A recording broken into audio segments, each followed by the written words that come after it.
Good morning. Welcome to the Agricultural Preserve Advisory Committee meeting. Today is June 12th, and we're starting our meeting exactly at 9 a.m. Could we have roll call, please? Good morning. Stephanie Stark, Here. David Lackey. Here. Alex. Here. And then, so we have a quorum, and Royce, Larson, and Sergio are absent. Thank you very much.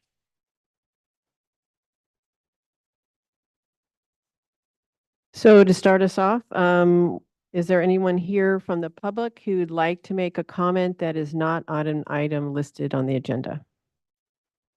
If you're online and wish to speak on an item not on the agenda, please raise your hand. And if you dialed in, please dial *6 to unmute yourself. Seeing no public comment. Okay, very good. Thank you. That brings us to our minutes from the May 8th, 2025 meeting. And are there any comments or suggested edits from committee members?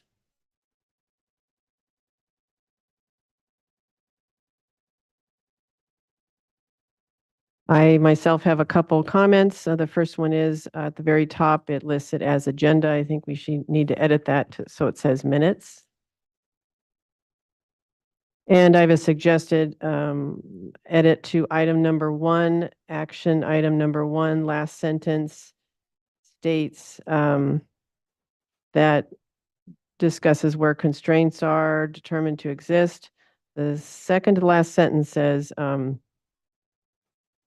that can be brought into commercial ag production in order to demonstrate that the principal use of the contracted land is for the production of commercial agricultural products.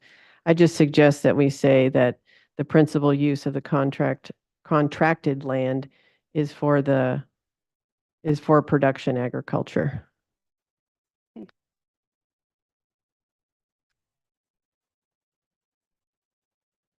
there any comments about that suggested edit or any other comments on the minutes?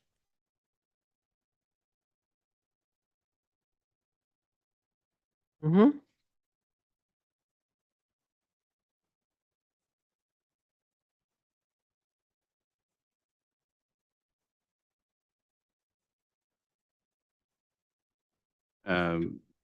So Madam Chair, for your suggested edits, I think what's currently in there is similar language that we already have in the uniform rules. So this is the lead-in paragraph to the commercial ag production 1-2.3. It says it must be demonstrated that the land is and will be used principally for the production of commercial agricultural products. Well, if that's stated in the rules, we can leave it that way. I just thought it was just a surprise when I saw that. But we can leave it as is. So that would just be a change then to the agenda at the very top. So it just reflects that it's an agenda, not minutes.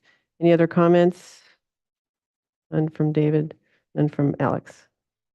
Okay. With that, would someone like to entertain a motion? So I'll make a motion that we approve the minutes of May 8th as amended. I'll second. So we'll do roll call. Stephanie Stark, Aye. David Lackey. Aye. Alex, and then vote carries 3-0. Okay, very good. Thank you. So for agenda management, is there anyone today who'd like to make who'd like to continue an item that is listed on the agenda? And if so, just state your name, please, for the record and the reason for the continuance.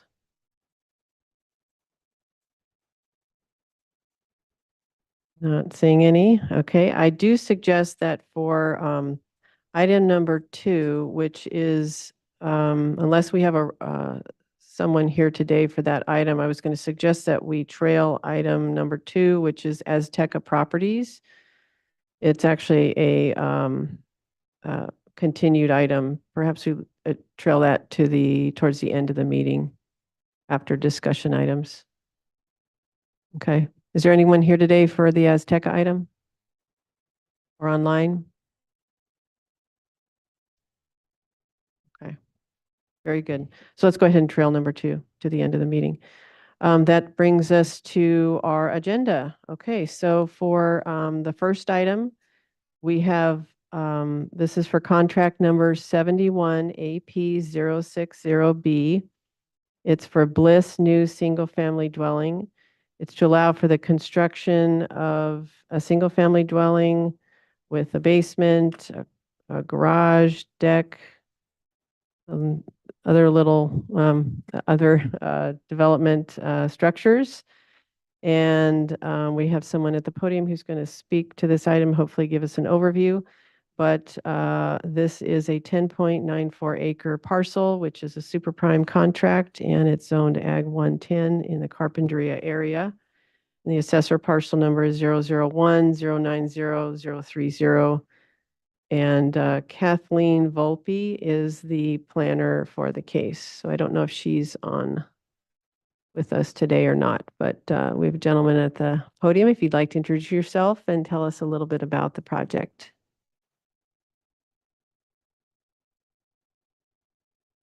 Might need to turn on your, okay. Oh, we did that. Thank you. Good morning, board. My name is Will Soffren, and I'm an agent for the owners of the project. Yeah, the family's owned the land for some time, and they would like to build their residence on it. And we are in the process of going through the planning application completeness letter. The lot is planted to a maximum at the moment. And what you see right here is sort of a concept of how like the box road service is going to work. We've got the home in the center of the lot, and then there's a pool and an ADU behind it. In the northeast corner, which is down at the bottom right-hand portion of this sheet, you see a concept box road that's going to access the property. We're working with the fire department right now to figure out what will satisfy them. You can see that we have a turnout and a hammerhead turn, and then suggestions of a loop box road that's going to loop around the property. At present, the property is planted to 100% capacity. What I'm sort of going to jump to right now is, the count of avocado trees is quite large. It's approximately 1,715 trees, but the trees are planted tightly. And the goal is to have the trees grow at a 16-foot radius. And then as they expand and we cut out from the center to allow them to branch out, we're going to further thin the crop to a 32-foot radius.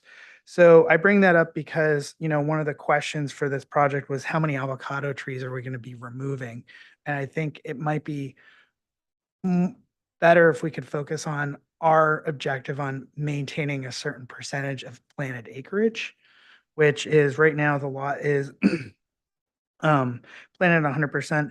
We propose that after this project, we're going to be able to maintain 9.49 acres of planted ranch land, which is about 50% more than the minimum required for the amount of space that we're looking to develop. I could keep going, but I think that kind of is the nuts and bolts.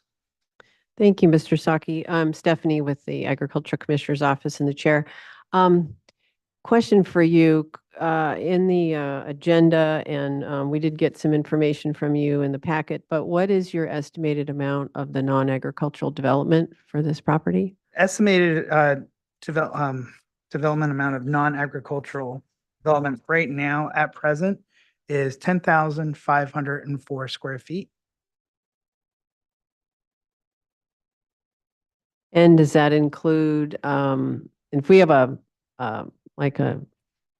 illustration or a part of the site plan, that would probably be a helpful thing to look at. Does that include the driveway or areas that are not, used for the agricultural operation and or any landscaping? Yes, it does include what that number includes is the footprint of the primary structure, the proposed ADU, the proposed swimming pool, and the driveway portion of the box road that will service the residents. Okay. So that's included. That leaves us with an overage of 496 square feet. Now, the homeowner loves her ranch and wants to maximize it and has no intention of landscaping. She might do a little planting here or there. And we have Amy Blakemore, the landscape designer, who's been hired to work with us on the project. But at the homeowner's discretion, there is no intention to landscape around property. Okay. Is there a image in your packet that shows that development? That like, is it depicted on the site plans at all? That 10,000 net calculation? I feel like there was that first plan that popped up. We scroll. I don't know if that was the first sheet that I saw in the application packet. This one right here. And this plan here has the tabulations on it. It Okay. also shows the footprint of the structure, and it has hatching that denotes the portion of the box road that will serve as the driveway, servicing the primary residence.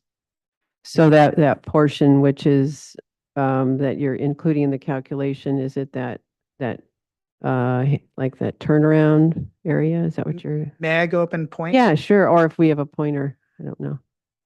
I don't see. Oh, okay. Yeah, there you go.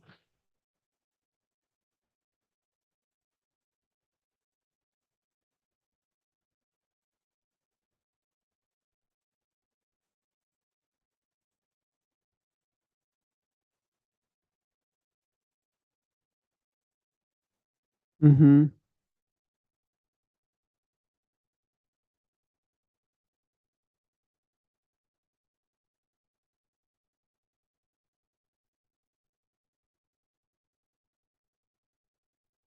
I see. Okay. Yeah, and just to clarify, so the portion that is used as just for the structure would be considered part of that envelope. Okay, good. Just so we're clear, Yes. the portion that is used, we call it dual use, that's used to access or to help in the ranching operation and or accessing the structure, then that would not be considered part of the, Yes, Madam Envelope. Chair, that is correct. okay. All right. Go ahead. Did you have, a committee member might have a comment? Yeah, since you're up there, you earlier pointed out in the northeast corner, it looks like, is that showing that the access road is going to need to be widened by the fire department requirements to access the parcel on the northern parcel? Yeah. Well, you have that hatching that looks like it's wider than the existing ag road. Is that Oh, indicating a road widening?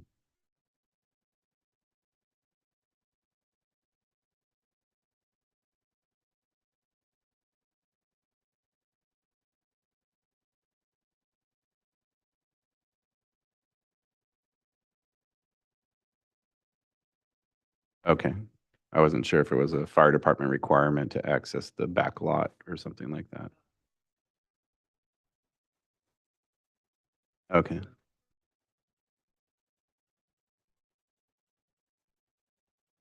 So, question and sort of the configuration of the home site, that sort of courtyard area that has, looks like trees there. I mean, is that really going to be trees? 100%. Those are specifically the avocado trees or, okay. Okay. Where's the location for the septic? Moment, we believe that it's going to be somewhere up over here, but our consultants have advised us that we're still going to be able to plant over the leach field. Plant over the what now? Leach field. Oh, I see. Okay.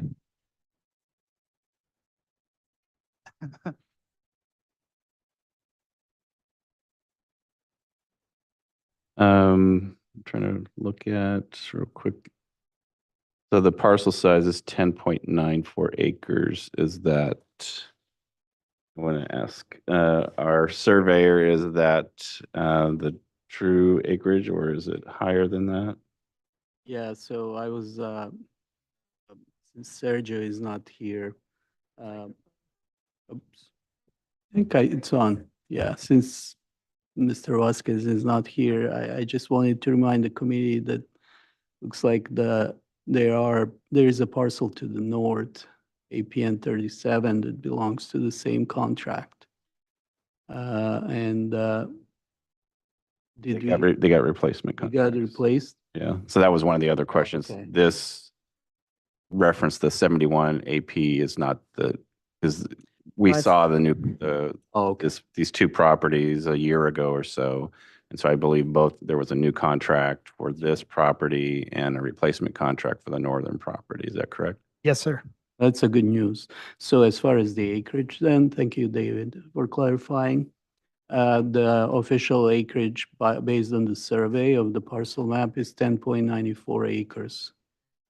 Okay, so according to the table 1-4, that allows them, that's a 10,000 acre, 1,000 square feet. 10,000 square feet. Wouldn't you like 10,000 acres? 10,000 square feet development envelope. And the planting requirement, oh, well, you're not increasing planting requirement, but yeah. That was kind of the main thing we we're looking at there, and that looks like you're meeting the minimum planted acreage. Talked about septic. Where, to refresh my memory for Super Prime, does the septic also, as long as they had mentioned that the leach field was going to be underneath a canopy, but do we typically carve out that part as part of the non-ag envelope, or how do we calculate that? I mean, in this case, it looks like that it's not taking land out of Mhm. production. So Yeah, we don't okay. have a concern with that. And then the water we talked about.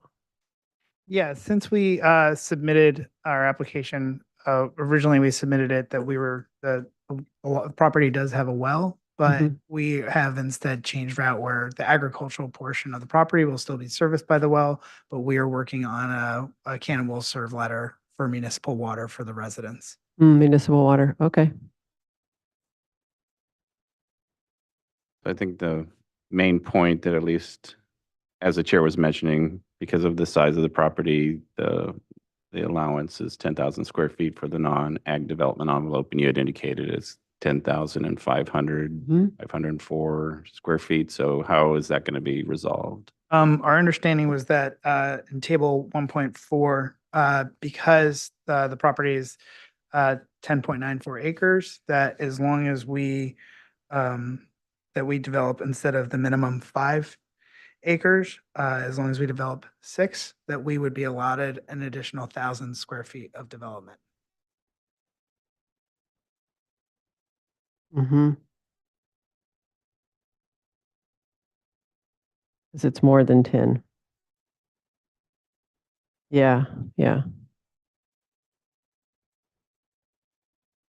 And that's why I wanted to, point it out earlier that post-development, we're planning on maintaining 9.49 acres, Mm-hmm. which is 50% more than. Yes, it's more than what's the minimum production as of table 1-4. Okay. Okay, just check in with public comment. Is there anyone here who'd like to make public comment on this item? If you're online and wish to speak on this item, please raise your hand or dial *6. Not seeing any public comment. Thank you. She's out sick. The planners, yeah. Okay, any other comments, questions, discussion from the committee? Just wanted to mention that I see on the parcel map that there are some public utility easements along the easterly boundary of the property. Are those included in the calculations for planting or our calculation? I'm not sure. Because the parcel map shows some public utility easements along the easterly line. So they are also shown there on this exhibit map. So the acreage is including those public utility easements. Yes, sir. Just one follow-up question. So you had mentioned you're still working with the fire department on kind of hammerhead and location of seeing, is there an option that the access road and turnarounds would be in a substantially different location, or you're generally honed in the area where the road is likely to be? Is this just some small adjustments, or? I believe that we're generally honed in. We're feeling pretty good with the fire department and they seem pretty satisfied, but we still just have a couple of nuances to work out. But I feel very confident that we're very close to what you see today. Thank you. So regarding your question, Alex, was that answered? Could we go back to the planting slide?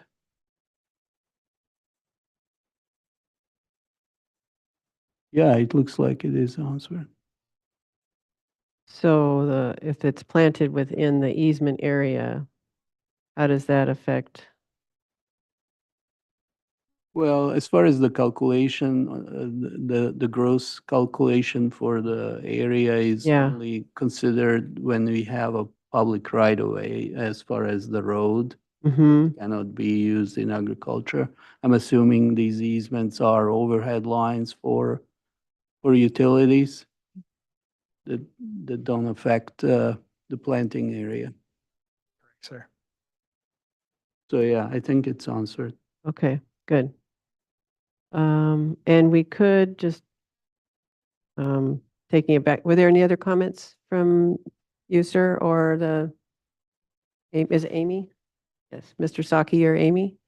Okay, I was gonna take it back to the committee. So we could also if we want to make the motion, we could do it contingent upon just if there's any changes in the road, just so that they don't have to come back or reassess. Does that sound amenable? Okay, Want me to- sure. You're a professional motion maker. I'll make a motion that we find the request for the new single-family dwelling and ADU consistent with the uniform rules, contingent upon planner verification that the maximum development envelope allowance does not exceed 11,000 square feet. I'll second. No, we'll do roll call. We'll start with Stephanie Stark, Aye. David Lackey, Aye. then Alex. Aye. And the vote carries 3-0. And sorry, hold on. Did we also include in that motion that the contract meets ongoing eligibility requirements? I will Amend the motion. motion Okay. to include that. and Okay. that also, at least for the approved minutes, if we can get the current contract number on the agenda. Yes, thank you. So does that make sense? What we just did is to try and make it so that we're not going to hold up the project, but we just want to make sure if there's any changes to your road, it doesn't, it's still consistent. Yes, Madam Chair, I Okay, appreciate it. great. And if it's not, you can always come back if you need to, but thank you very much for coming today. Thank you very much. Thank All you. right. Thank you. Okay, very good. So that item number 2 was trailed, and that brings us to item number 3, which is the Fisher Edison property trust.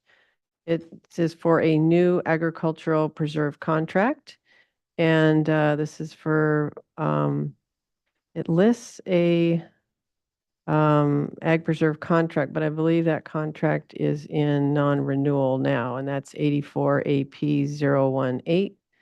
And this is for the request Brett Jones, the agent, and it is for a consider ongoing eligibility, but also for that new ag preserve contract.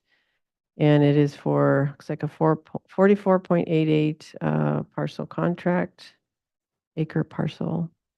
And it is in, like I said, non-renewal. And we have a number of items in the packet. So our planner is Soren Kringle. So I don't know if Soren is here today.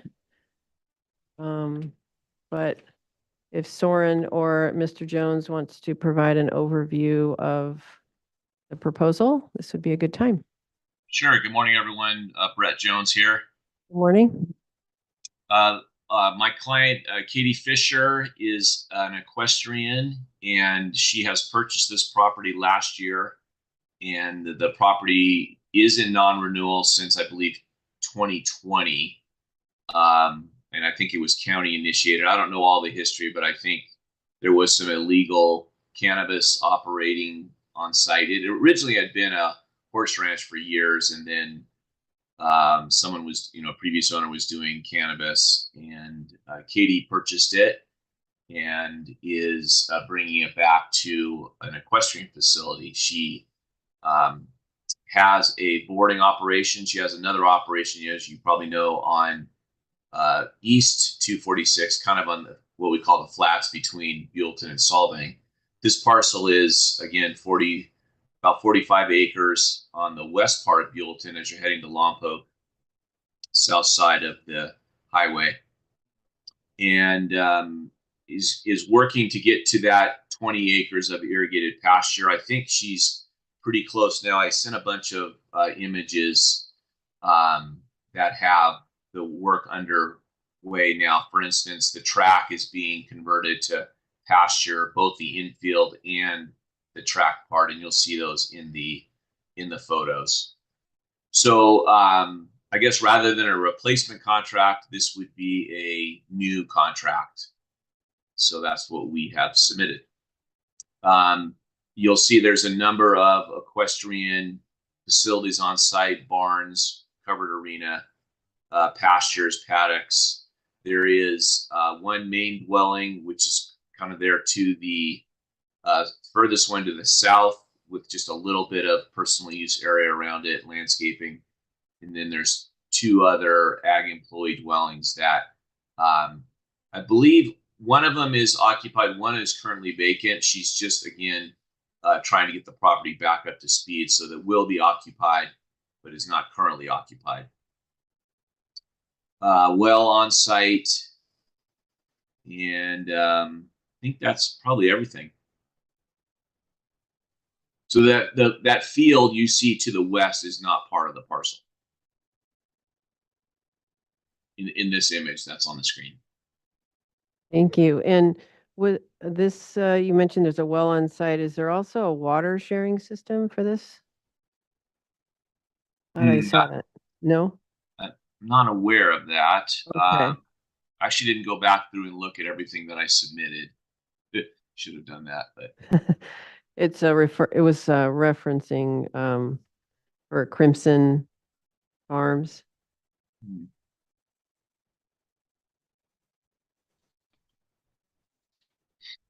Brett, I've got a question. I wasn't paying attention when you were describing where the principal dwelling is and the ag employees. sure. Where's the principal dwelling? Can we zoom in on this image?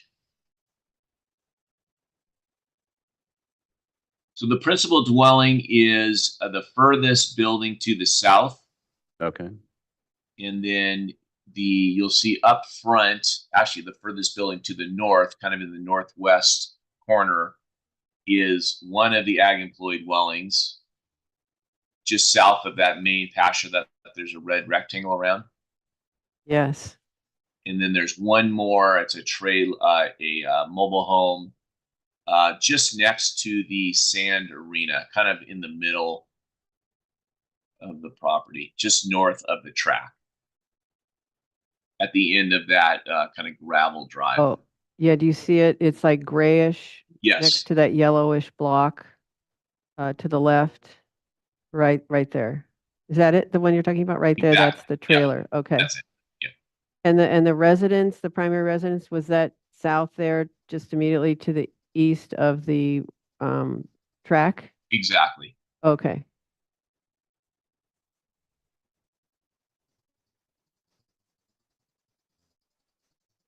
So Brett, you mentioned they're bringing the areas back into irrigated pasture, so they have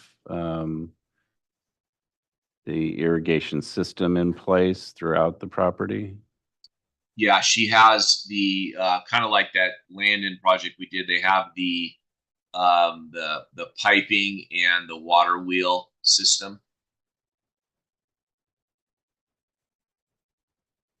I think there's some pictures indicating that got uploaded.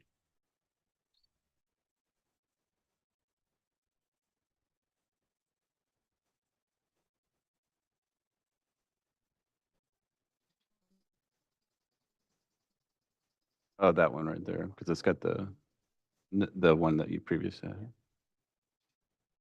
Yeah.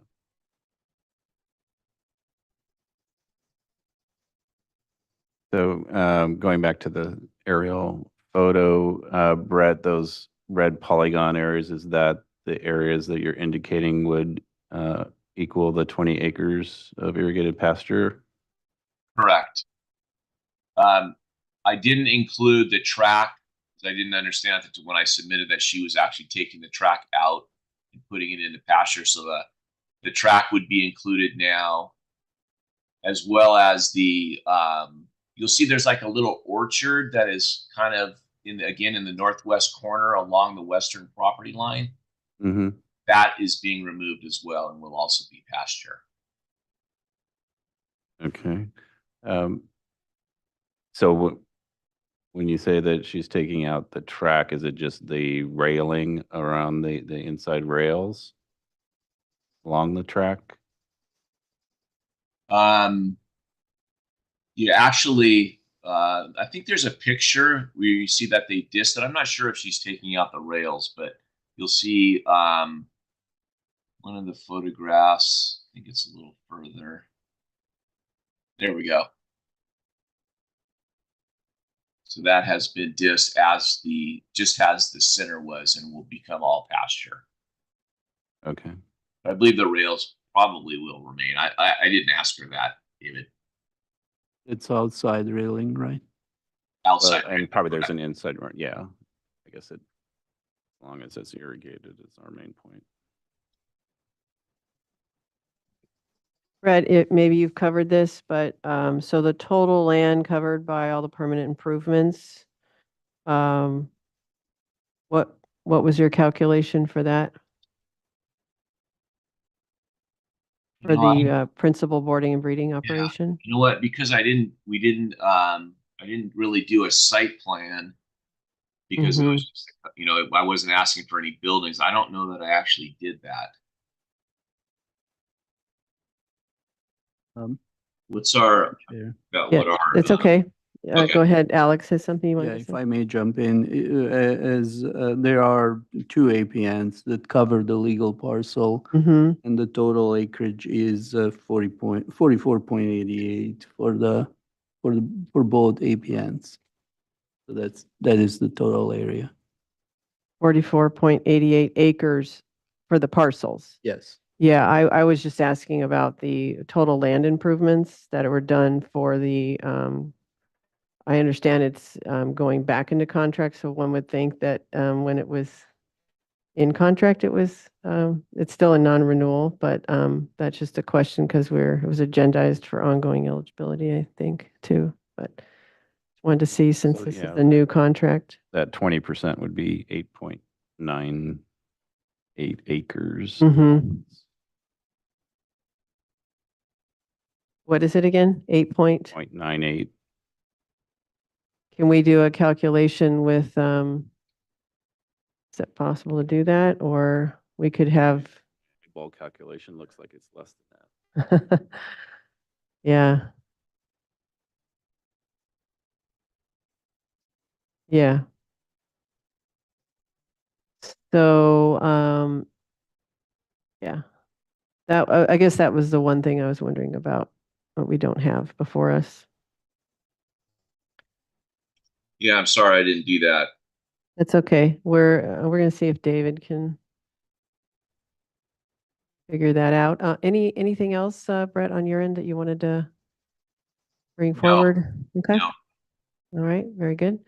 Let's see, anybody from the committee have any other questions? While David's kind of looking at those estimates. Okay. I'm going to see if there's anyone from the public who'd like to speak on this item, either in person or joining us remotely. So I do see a raised hand, Patricia Maldonado. Okay. See. Good morning, Patricia. Hello, good morning. How are you? Good. How are you? Good. So, good morning to all of you, and thank you for taking the time to talk to us. So, about a month ago was the first time we got this agriculture, the notice of the meeting, and what we wanted to do was I wanted to go through this, and I want to get somebody to help us go through this because our goal is to, after reading this, and we don't have a planner on it, so our goal is to get to stay in the ag preserve. Definitely want to stay in the ag preserve. And I was just looking up to see when we acquired the property. I believe we've been there 15 to 18 years. And this is the first time we hear anything on this piece of property. So I'm going to ask you if we can get an extension so I get somebody working with me that knows more about this so we can work directly with the county to stay in the ag preserve. Yeah. Hi, Patricia. I just want to double check. Are you speaking, because we're discussing the Fisher Edition, or excuse me, Fisher Edison Property Trust? No, I Yeah. am no, I'm sorry. I'm speaking for Azteca number 2 on your item, but because you, Oh, I see. yes, and I'm Okay. sorry about that. That's okay. Well, how about, Back to her after this. yeah. Could we loop back to you after we discuss this item? Because we. Absolutely. Okay, great. We checked earlier, but maybe you joined us and we didn't know that, but we'll talk about your item after this one. So hang tight, but. Thank you. Yeah, sure. Is there anyone else from the public who'd like to speak on this item? This is the Fisher Edison Property Trust New Ag Preserve Contract. So if you're online and wish to speak on this item, please raise your hand, or if you dialed in, please dial *6 to unmute yourself. Not seeing any public comment. Okay, great. We'll close public comment. And hang on momentarily. We're going to see where we are with the calculation. Yeah, so it's a semi eyeball calculation, but so the kind of the center area that has the two buildings and then the other building off to the east, those are about a little over 2 acres together. And then the sand pen to the west is another acre. And then you've got a couple of smaller other buildings throughout. So, I mean, I think they're clearly. Yeah, probably we're around under that. 5. Okay, under that 8.98. yeah. Okay, very good. So I'm, unless there's any other discussion from committee members, I'm comfortable if we move forward to allow these folks back into the program or a new contract. David, thank you for doing that calculation. Yeah, thank you, David. We'll make it. Yeah, sure.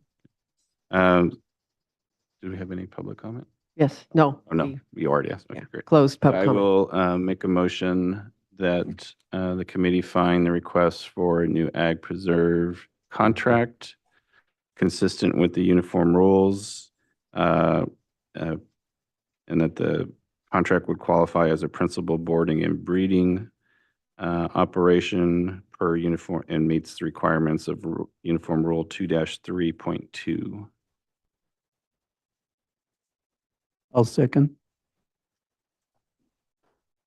We'll do roll call. Stephanie Stark, Aye. David Lackey. Aye. Alex. Aye. And then vote carries 3-0. Thank you so much, you guys. I'll see you. Oh, thank shortly. you. You're going to go back to number 2. Okay, yes, very good. Thank you very much. Okay, so that was item number 3 that we discussed, and we are going back to item number 2, which is the Azteca Properties. And this is to consider the ongoing eligibility of Ag Preserve number 70 AP 22 in consistency with the uniform rules. This is a multi-parcel contract, and it was brought to the attention of the committee. If I recall, it was through the assessor's office. And I know we have a member of the public who, Patricia, I believe, who's the owner, would like to speak on this, but just to kind of set us up. The committee did submit a notice to appear letter on April 25th, 2025. And that was because of a grant deed that was recorded, that there's two parcels under this contract, and because they are not under one ownership was the issue. So that's the purpose for the letter, and this is the initial introductory letter to the landowner indicating that there is a potential noncompliance with this contract. And we typically send those out to the last known address that the assessor has. So that's the purpose for the letter, and we are here today to find out more about the contract, and there is that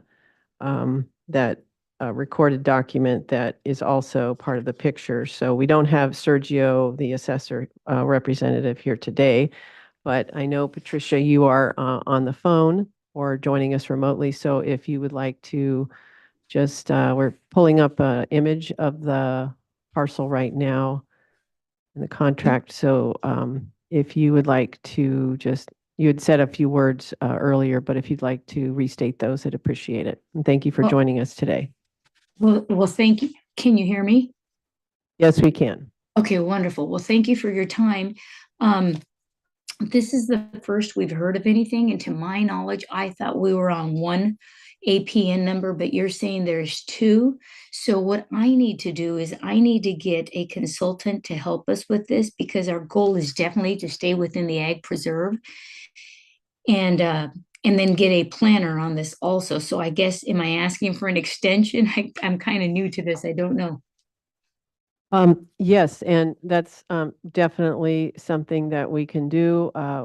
While we're here today, I was thinking maybe we might be able to answer some of the questions or provide a little bit of background for you that might be helpful, because this does involve that grant deed. So I'm wondering if looking at one of my other committee members, if they might be able to provide a little bit more background detail for you that could help you move forward. And it sounds like your interest is to stay in the program. And For sure, okay, absolutely. okay. So we have maybe Alex from the surveyor's office can provide that for us. Okay. So I'm just trying to get a little bit familiar with the area. So it looks like the there's a assessor's parcel number, and there's a flood control channel next to it that I see. It's on the agenda. So there was a couple of years ago, there was some realignment of the. You see that, Patricia, that very small, skinny, yeah. I Those, do, I do. And I want to let you Mhm. know, also with me is Gonzalo Maldonado. He's part of our team, and he's actually the general manager of operations. So he knows this property because he's the farmer. I'm in the office. So he sees that he's also with me, and he sees the red line that you're talking about. Okay, very good. Go ahead, Alex. Yeah, so I should have prepared better for this item. I apologize, but I think the reason assessor's office put this on the agenda is because of the flood control channel realignment that happened a few years ago, and then there was a deed that county acquired a portion of this property to realign the channel. And the channel itself, I believe, was part of the contract for since this property came under the contract. So I believe that's also the issue that assessor's office discovered with this. So so I'm assuming that is the reason that the property would need a replacement contract Okay. to take out the channel out of the original contract boundary. Okay, that makes Okay. sense. So what's our next step? What do we have to do? Yeah, what do we have to do? That's a good question.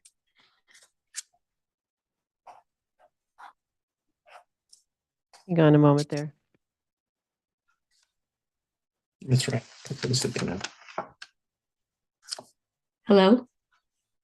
Yes, hi Patricia. We're just, the Hi. committee's discussing just the contract itself. We are just making sure that the contract is not including an additional parcel that's Okay. further to the north. Do you see that area highlighted in red?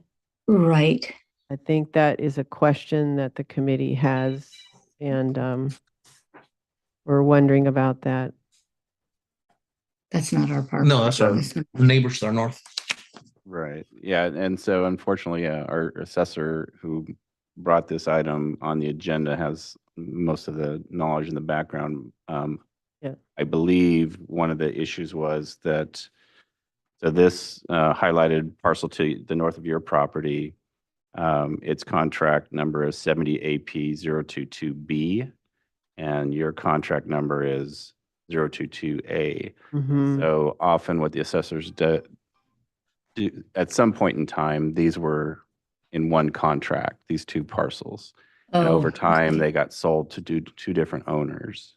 And so Okay. that's why the assessor's office, for tax assessment purposes, they just track them and give them this A or B designation so they can distinguish them. But I believe the issue is that it's a situation where the original contract still isn't in place, but it has two different owners, and you can only have one owner per contract. Oh, that makes sense. And so I think the issue was that was identified by the assessor, probably because of the issue that the surveyor had identified, that because of the deed relating to the flood control parcel, brought it to their attention and looking at the rest of the parent parcel. And so the pathway is for your property would need to get because essentially you can only have one owner per contract, you would need to get a replacement contract or a new contract of your own Mm. that Okay. follows the parcel boundaries of your current property. And do you recall that, Patricia, if that property to the north or to the south, if these two were, and when we say separate ownership, it could be just held title differently, could be still under the same, family, so to speak, but there was a change in how it was held title. Do you happen to remember that No, I occurred? just, the property that you listed earlier before the one to the north, Mhm. that one that you're at right now, that is not our property. What you highlighted I and see. read a minute ago, that is strictly just Azteca Okay. properties. I see. Okay. She's right. At one time, 30 years ago, that was all one It owner. was all one owner, Yes. right? So I think that's what Right. it was. Okay. This is an old Yes, you guys are contract from the correct. 1970s. Yeah. Yes, so I Yeah. think this is also maybe just what happens sometimes is the assessor, and we're all kind of a little bit speculating here because in absence of the representative who's typically at the meeting, that they will find or flag a contract that is under two separate quote unquote ownership. So they're held title differently. Okay. And that's probably the case here. So I am really happy that you came today. So at least we have an understanding of where your intent is and that we can at least start the process and understand where you're coming from, and you kind of understand a little bit about where we're coming from. That was the initial intent of the letter. Wonderful. So I think what we'll probably do is you could have a discussion with the assessor's office, or we would just continue the item. We would not, I don't recommend that I'm thinking, and I'll speak with my committee members, but from my perspective, I think we would just continue the item to another month, or if you need additional time, we could do 2 months to speak with the assessor and find out kind of more, Contract. a little bit more details about the contract, and then we can You go know, forward from there. It's summertime and both my father, my brother and I, we have some vacations coming up. So Yeah. I hope I'm not crossing the line here, but if you can give us 2 months, that would be great. In the meantime, I'll get in touch with the assessor's office. That'd be great. Okay, yes, that's perfectly fine. Looking at my committee members are shaking their head. We're all in agreement.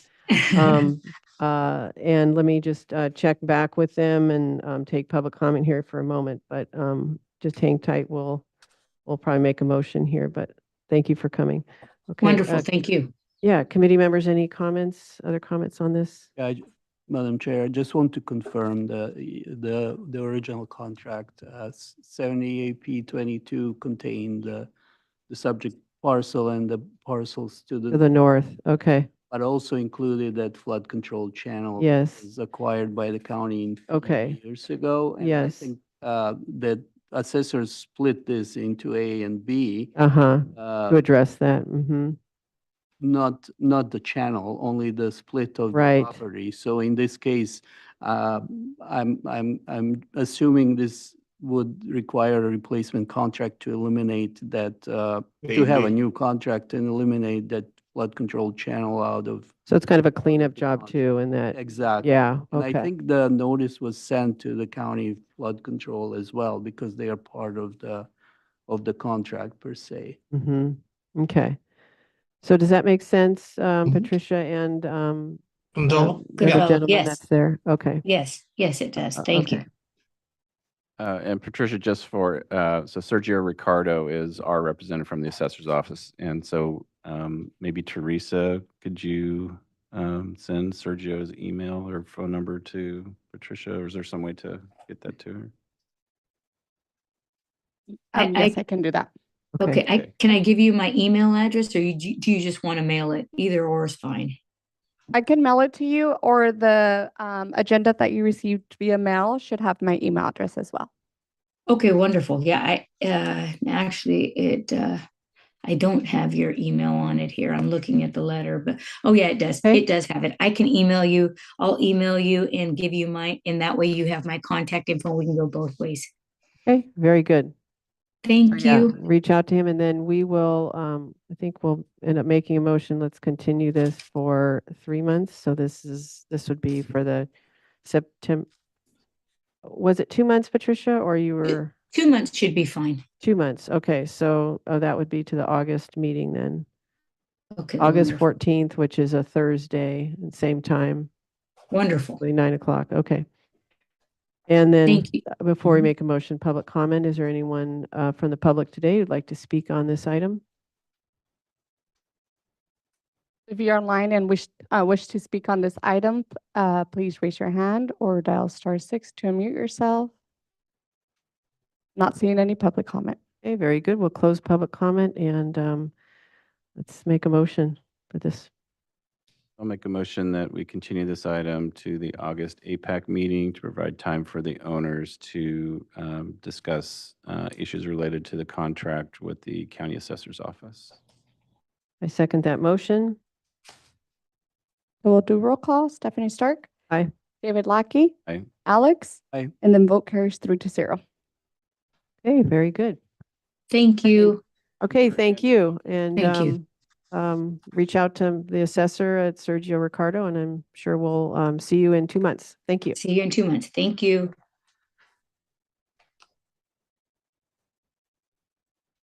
Very important. We got a meeting.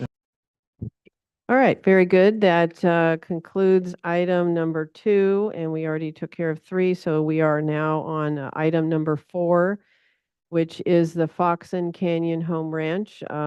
It's a request for a campground, and we are also going to be looking at consistency with the uniform rules. And I believe this is one of the first official submittals for second, okay, under the new Ag Enterprise Ordinance. This is Agricultural Preserve number 72, AP 194. And this is for a 714 acre parcel, number 133110044. And it is a non-prime contract. With that, we have for agent for the Fess Parker number 3.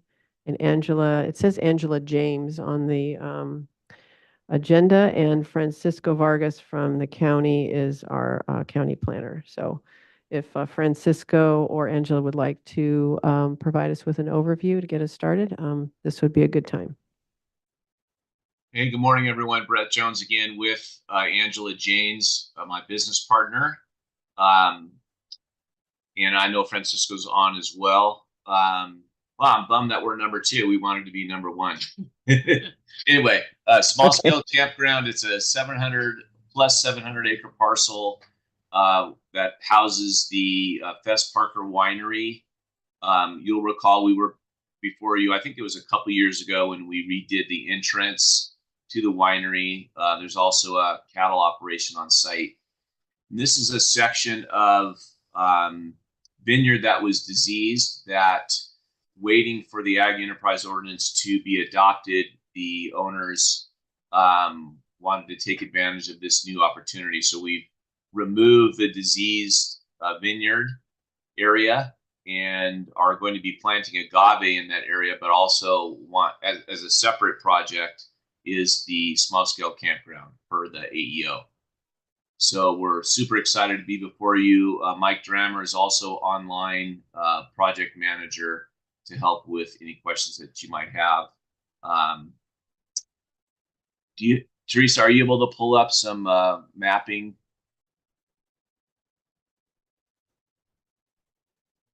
He's working on that. Okay, thank you. Thank you, Teresa. Is there a specific one that you wanted me to bring up? Yeah, probably sheet A104. Probably, 5 or 6 sheets in. Of the architectural set. Oh, the architect. It'll show the kind of the focus site plan of the campground area.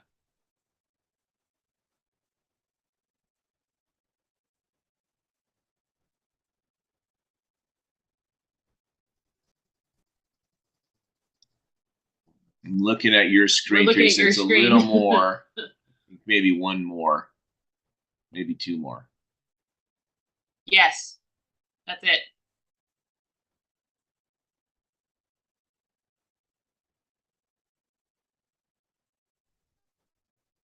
Okay, is that the one you were thinking of? I can't see your screen. Oh, okay. It's depicting the parking areas, vineyards to the north. Yeah, for some reason, all we're seeing are the participants in the meeting. Okay, well, we will try and correct that. Here we go. Perfect. Okay, good. There we go. So you'll see that the area with the agave, that's where the vineyards were and have been removed. There is a creek along the eastern edge, and then we have a 100-foot setback from that creek to development. And on the left there on the south side, you'll see the entrance off of Fox and Canyon Road into the parking area. There's a tent kiosk to check people in just to the left of your cursor now. And then these campsites to the south of the parking area are the remote sites for people that would come in and just have bring their own tent. The ones to the north of the parking lot are owner provided, kind of like a safari tent. And you'll see images of those in the plan set if you wanted to look at those. And those have a bathroom within each tent, and then a centralized septic system we are also proposing, which is underneath the agave. We've been working closely with the fire department on access. This is an existing. These are existing roads that we will be improving for to meet the all-weather standards of the fire department, but they will continue to be used for ag operations. So we're considering those dual use. Looking through the uniform rules in that section, again, we're on a parcel that's greater than the 320 acres. So the total disturbed area, if you counted everything, we're showing about 1.8 acres, not including, in between the campsites where the agave is. If you included the agave, we're at like 4.5, so we're under the 5. And then we've removed the roads and coming up just a little bit above 1 acre if you took out the support roads and kept the parking lot. in that calc. What else? One of the initial the overall site plan shows, I think there's what, 109 acres of grapes? 110. 110 acres of grapes on site. Obviously, you know, the wineries there, and they also have a cattle operation. And then, you know, the main residence area, didn't actually go back and show that, but you'll recall those were all compliant with the 2-acre maximum. Several wells on site. And I think that's about it.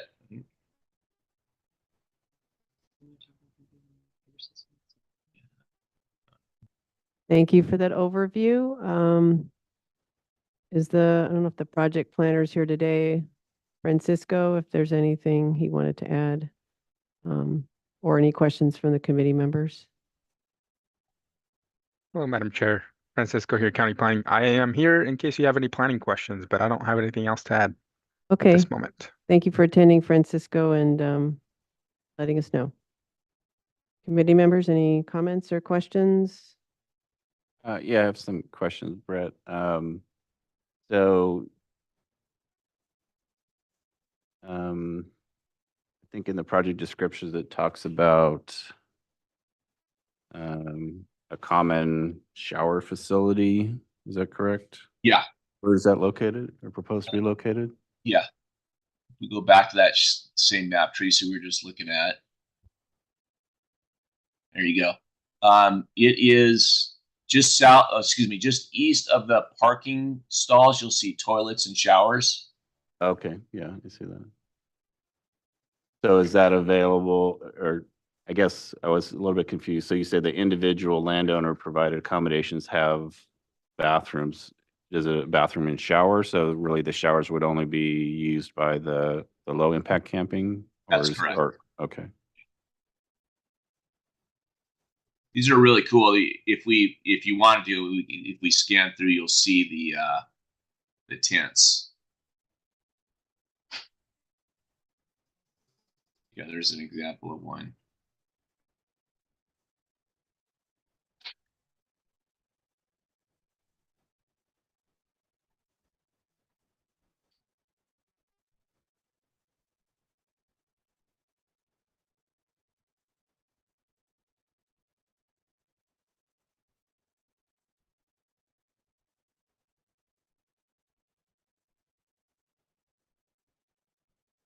And that sheet good. there shows the Here's cool. Yeah. The layout.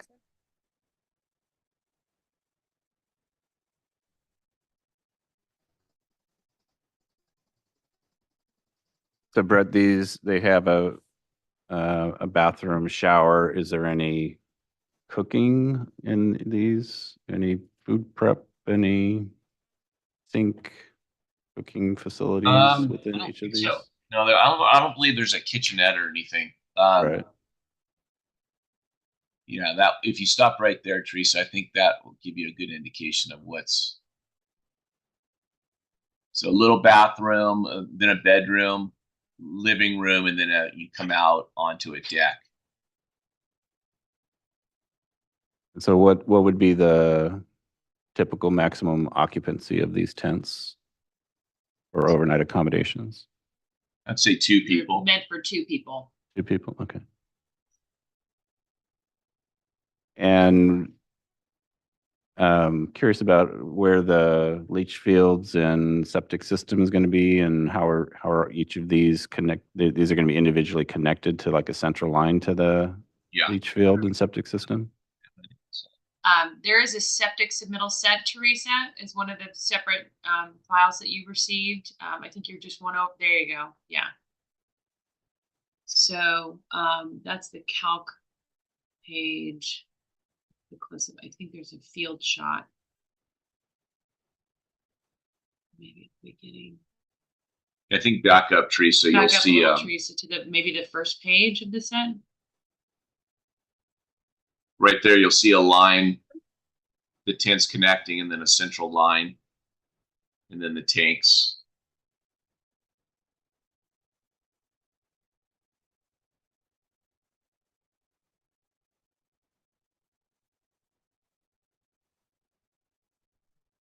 Okay. Another question I had, maybe going back to the other sheet, the architectural one that shows the kind of the general site plan of all of the units. Yeah, that one's good. So I'm curious about, you said this is planted in agave? Will be planted. Okay, is that intended to be a commercial commodity? Yes. I don't, we do have Mike on here. If Mike, if you can speak to that anymore, I don't have a lot of information on that, but the vineyard has been removed. Okay. And was that entire area diseased? What about the area closer to the road? Is that not diseased? The area closer to this, Mike Drammer, the area closer to the road was replanted, I'd say about 4 years ago, so it was not. Okay. This block, these 2 blocks down below had problems and they were older vines, so that was the reason they were removed. And then we came up with the idea of planting agave to try to make some tequila and see what happens. And so looking at just where, this planting plan, kind of having agave plants dispersed in and amongst and around all of the campsites, you see that as being compatible? Yeah, that was the plan. It's just kind of a nice landscape to walk through and stay on the pathways, and it's going to be a great feel when you look at a visual of it. Maybe, yeah, you can educate us on agave in terms of how is it harvested, frequency? It's This is about Yeah, this is Stephanie with the Ag Commissioner's Office. I'd have to defer to the gentleman who's online with us, but just off the top of my head, I was thinking, well, probably treatments are a lot less frequent than with vineyards, so I can see compatibility from that perspective. Yeah, it's pretty low maintenance, and it's about a 5 to 7 year cycle. Mm-hmm. And you harvest the piña or a center of the plant for processing, or? Correct. And then you just replant. And then do you have a facility or a partner to work with to? We're working through that right now, just trying to figure out exactly how we process. Mm-hmm. And just for committee members, there are a few other locations in the county, one on the Gaviota coast, I think, that has some agave, so it's not like the only one. There are other. Is there a lead time, like you have to purchase the agave plants or order them, like you would either vines? Interesting. Yeah. Are these is it propagative that you'd put them in, or are they purchased plants from some kind of a broker, or how does that work? We're working through those details right now with a couple of vendors, so we can put in a larger plant, which is going to, of course, produce sooner at a higher cost. But we're working through all those particulars on exactly which way to go. Okay. The plant is readily available. It's just a matter of which size you put in to begin with. Mm-hmm. I mean, from your business plan, is your plan to kind of get the infrastructure for the campground in place and then plant after that around it? Exactly. That's why we, like Brett mentioned, we were hoping we were the first, but it sounds like we're the second. And that you're the first campground, so yeah. Okay. So the idea is to get all the approvals on the campsite, get the infrastructure in, like you mentioned, and then go right into planning of the agave so that it's set up, and then move forward with the tents, putting the tents in. Mm-hmm. And try to get some income coming in off of that too in the interim to help offset all the loss in grapes. So it's the ordinance is going to be used to its fullest extent with this project, hopefully. Very good. Yeah, thank you for that information. I had a couple other questions. Oh, Brett, just on terms of so you have sort of the access road onto Foxen Canyon. Is it just, it says an existing road, but does it access Foxen Canyon now, or you're going to need an encroachment permit? We do have to do improvements, so we are doing an encroachment permit, but there is access there now. It Okay. just has to be Okay. approved. Gotcha. Fire.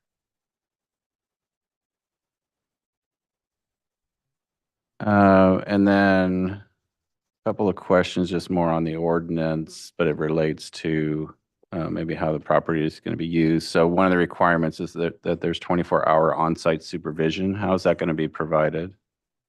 That if you see in the where the guest tent check-in area is, that would be another one of these same tents that would have a living quarters in the back half of it and a little, area where the living room was in the other one. That's where you would check in. It'll probably be mostly digital check-ins and things like that. But that's where the on-site keeper would stay. Okay, great.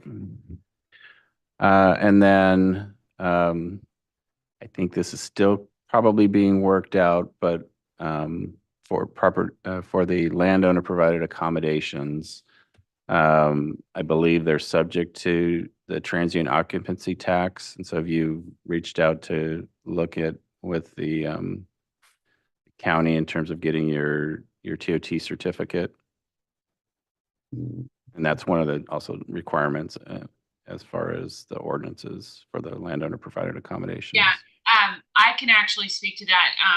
In going forward through the homestay processing, which I do a lot of, they have indicated that they'd like to see that the project has been established or approved, and then to come forward with the final for the TOT assessment paperwork.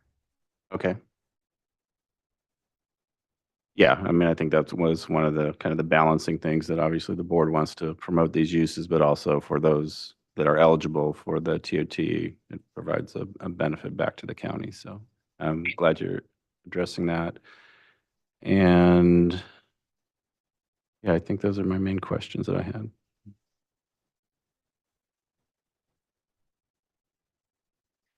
Aside from the campground, just wanted to mention to you, I forgot the gentleman's name, who's the foreman of the ranchers. We were discussing agave. One of our representatives is not here today. That's Royce Larson, who's with the University of California Cooperative Extension. He's a farm advisor.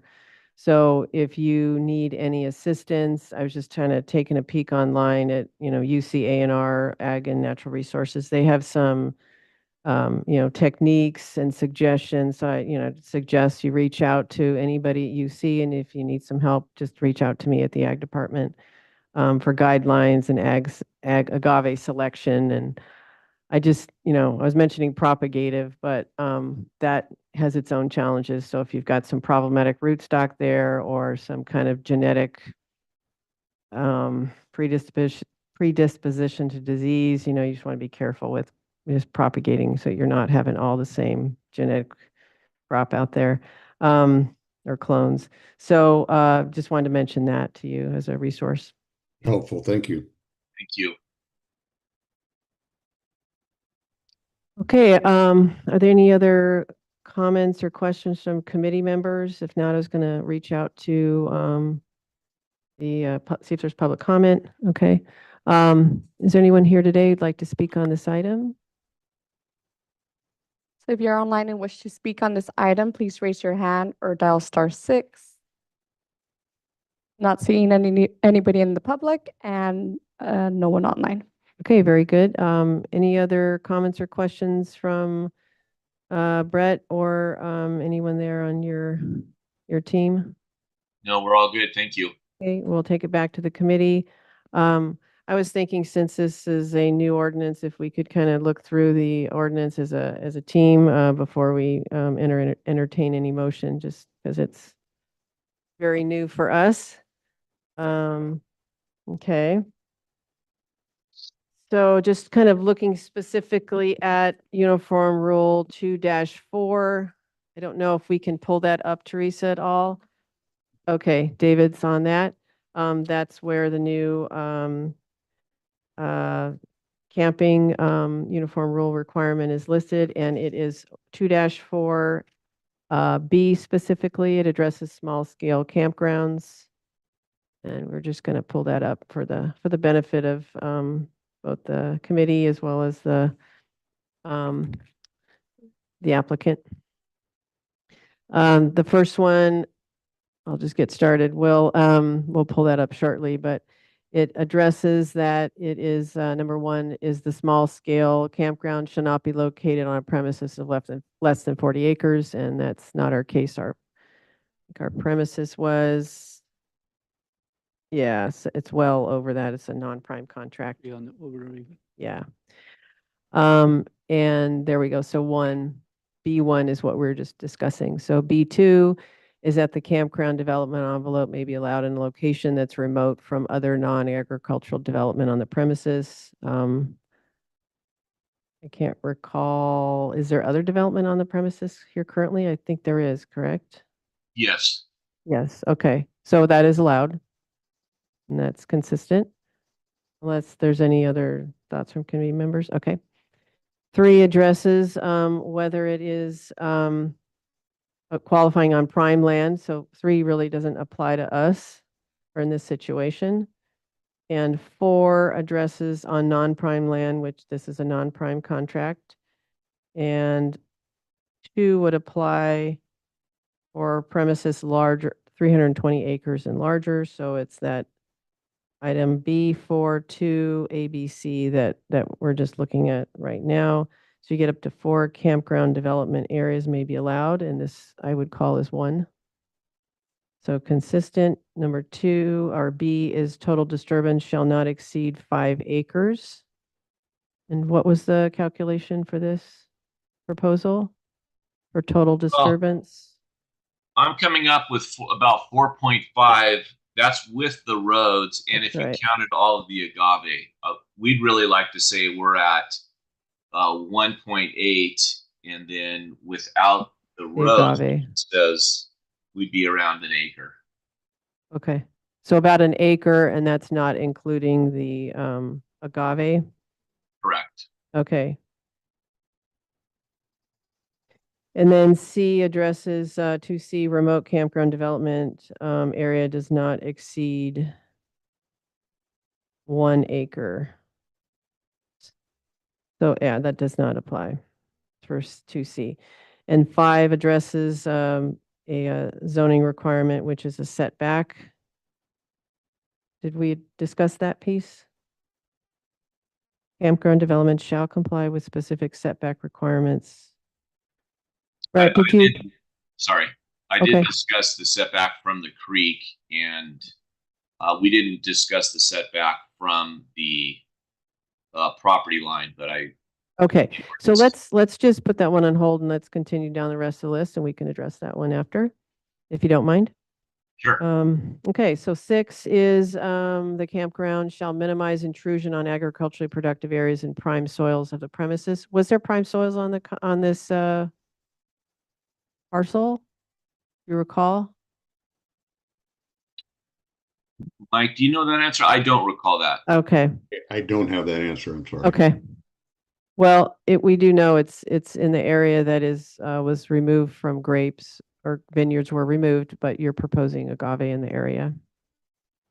I would call that consistent.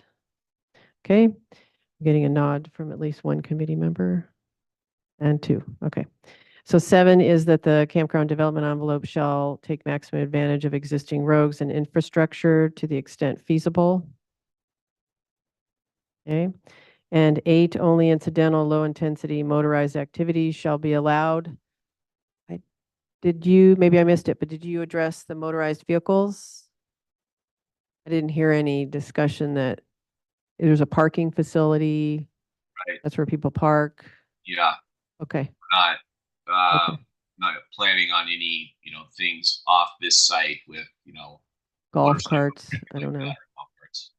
Yeah, I mean, I guess that was a question. Are you going to have anything that, like a golf cart to take the Yeah. guests to their Right. tent? Or? Yeah.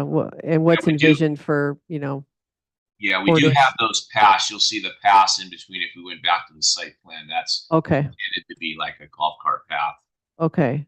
We will look at that. Thank you. Lastly, C, contracted land that's used solely for recreation, that doesn't apply. So, okay. So let's take a look, if we could, loop back on the question, the motorized vehicles, and then the second question, or there's a path, a golf cart path you were referring to, and then the other one that we were going to look at was the Setbacks. setbacks. Yes, thank you. I mean, as far as the non-motorized, I think it's fine. I mean, Okay. that's probably more related to some other rural recreation uses that Oh. would be engaged on the property. in Okay. combination with it, so. So I'm hearing from one committee member that we can just not have to address that one specifically, but only the setback. And that was specifically, Yeah, I mean, I don't know, Francisco, do you have any? yeah, You probably looked at it from the zoning side, just in terms of the project's consistency with relevant setbacks. yes.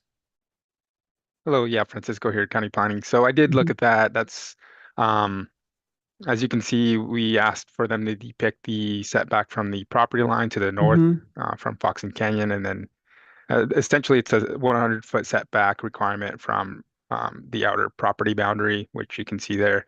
Mhm. There's also setbacks from sensitive habitat. So we asked them, this is actually a revised site plan. Mm. There's a 100-foot setback requirement from the adjacent riparian, I guess it's a oak tree canopy.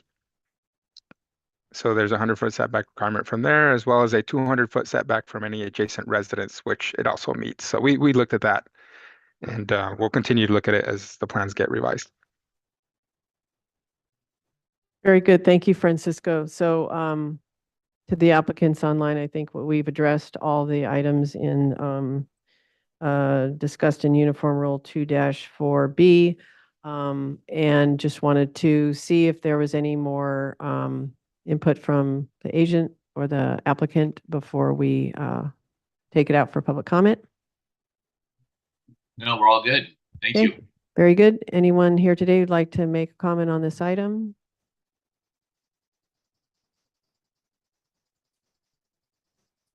If you're online and wish to speak on this item, please raise your hand. Not seeing any public comment. Hey, thank you. Close public comment. Any other questions or discussion from committee members, or would someone like to entertain a motion? I just had one more question, Brett. So what's the square footage of each of these kind of tent, the landowner provided accommodation tents? A little over 300 square feet. Okay, great.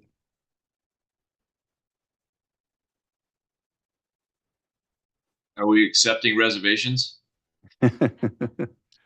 We're hoping to see how this poster child for the ordinance goes through, and we will be accepting reservations very soon, hopefully. Great.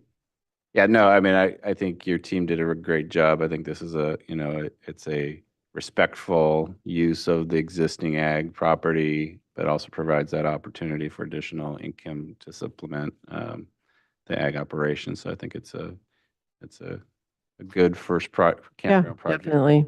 Thank you for all the preparation you did for today. Definitely makes our job easier. So with that, I can make a motion that the committee find the request for a campground consistent with Uniform Rule 2-4.B, and that the contract 72 AP 194 meets ongoing eligibility requirements. I'll second that. We'll do roll call. Stephanie Stark, Aye. David Lackey. Aye. Alex. Aye. And the vote carries 3-0. Very good. All Thank you. right. Thank you very so much much. for your We're time. Thank excited. you very much. Yeah. Appreciate Okay. it. Okay, that takes us to item number 5 on our agenda, which is the Chamberlain Ranch. And this consists of 2 contracts, 68 AP 030 and 68 AP 029. And this is a request for special events. And this is also utilizing one of our new Ag as an enterprise ordinance items that's incorporated in the uniform rules. And so we are looking at specifically There in the agenda addresses, one is a 3,145 acre parcel, 133,151,058. And the other is a 1,985 acre parcel, and that's 133,151,059. And they're both located in the Figueroa Mountain area, which is in the 3rd district, supervisorial district. So we have Tatiana Cruz, who's our planner with the County Planning and Development Department. I don't know if she's available at this point, but we Hi, do. this is Tatiana. I'm on Zoom. Oh, hi, Tatiana. you. Thank you for joining us today.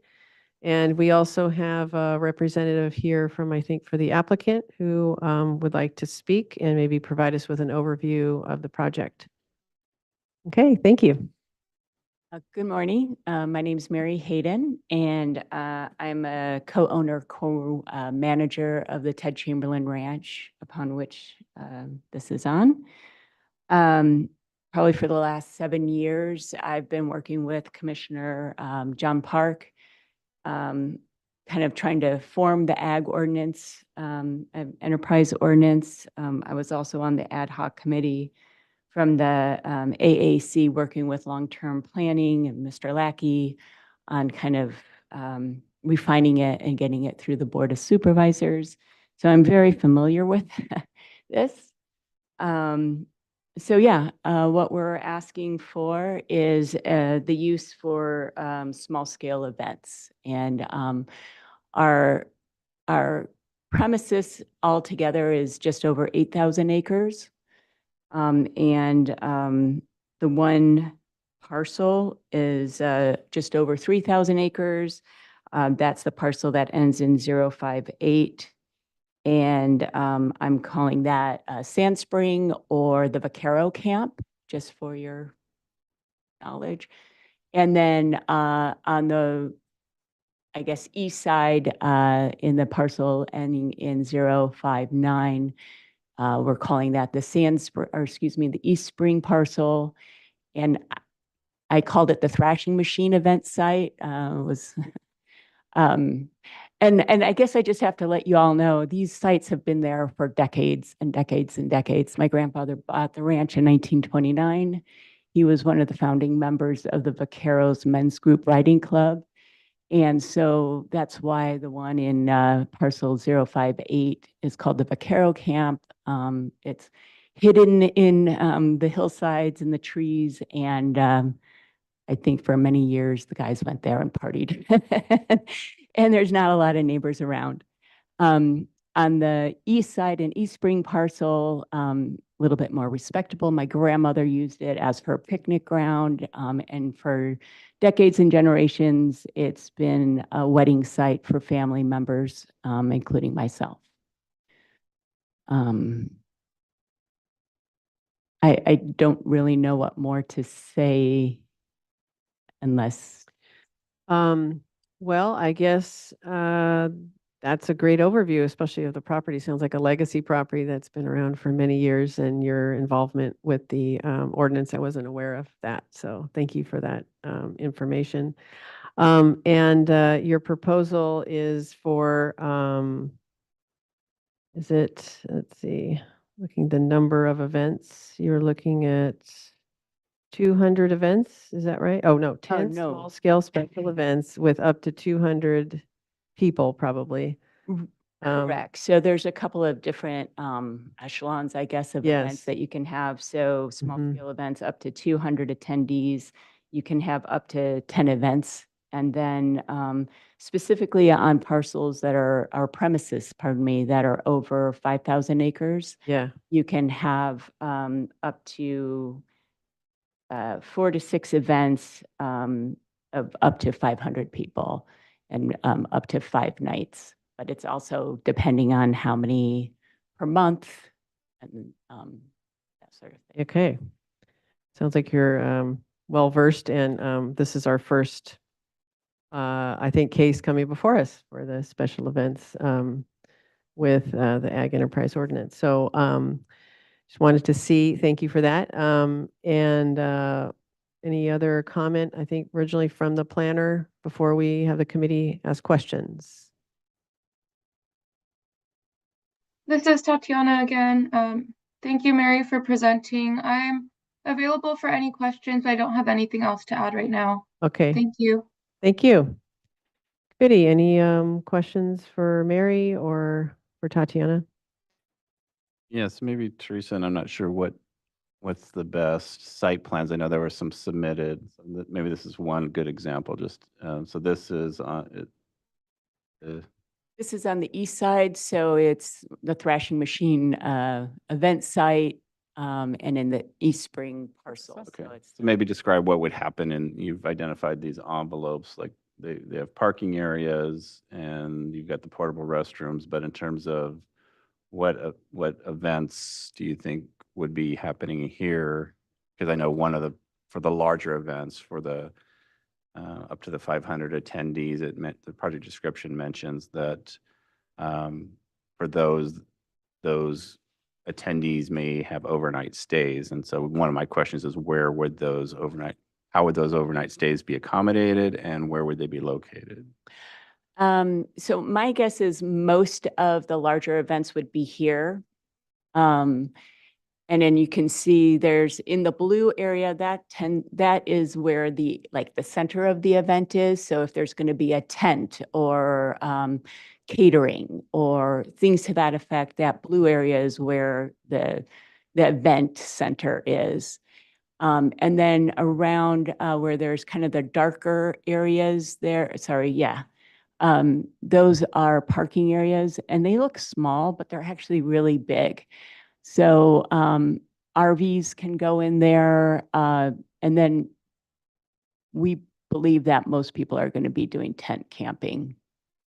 So if you're doing like a trail run or something like that, you have areas for them to set up tents overnight. Right, just all within that space there, correct.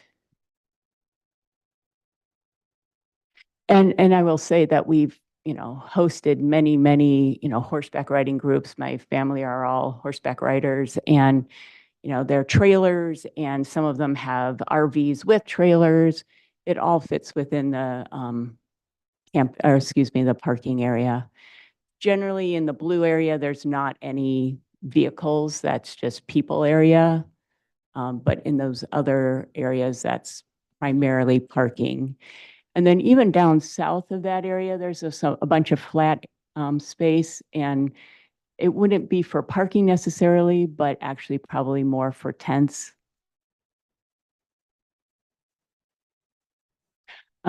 Tatiana did say that you had a question about the size of it.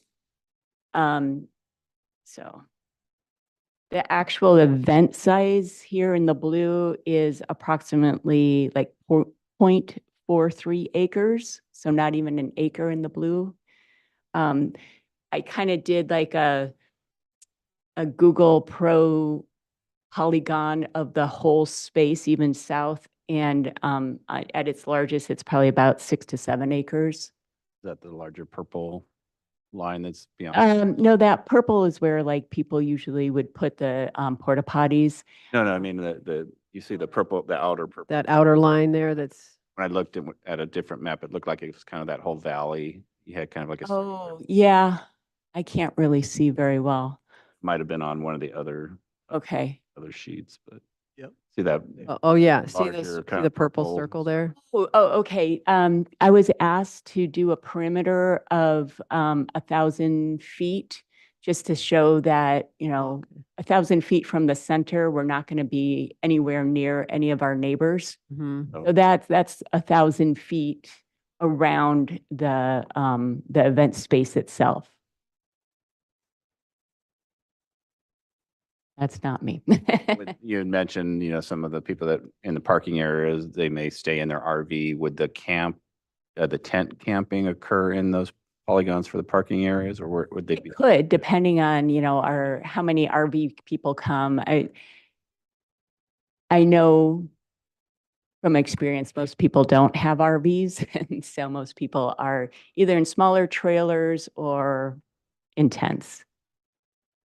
And I did speak with Mr. Johnston of EHS about porta potties and stuff, and he was okay with it. We have a letter saying that everything's okay. And then, okay, so that's the Vaquero camp. So that's in their Sand Spring pasture. That blue circle around it, that's also a 1,000-foot setback. Again, nowhere near any of our premises boundaries. Oh,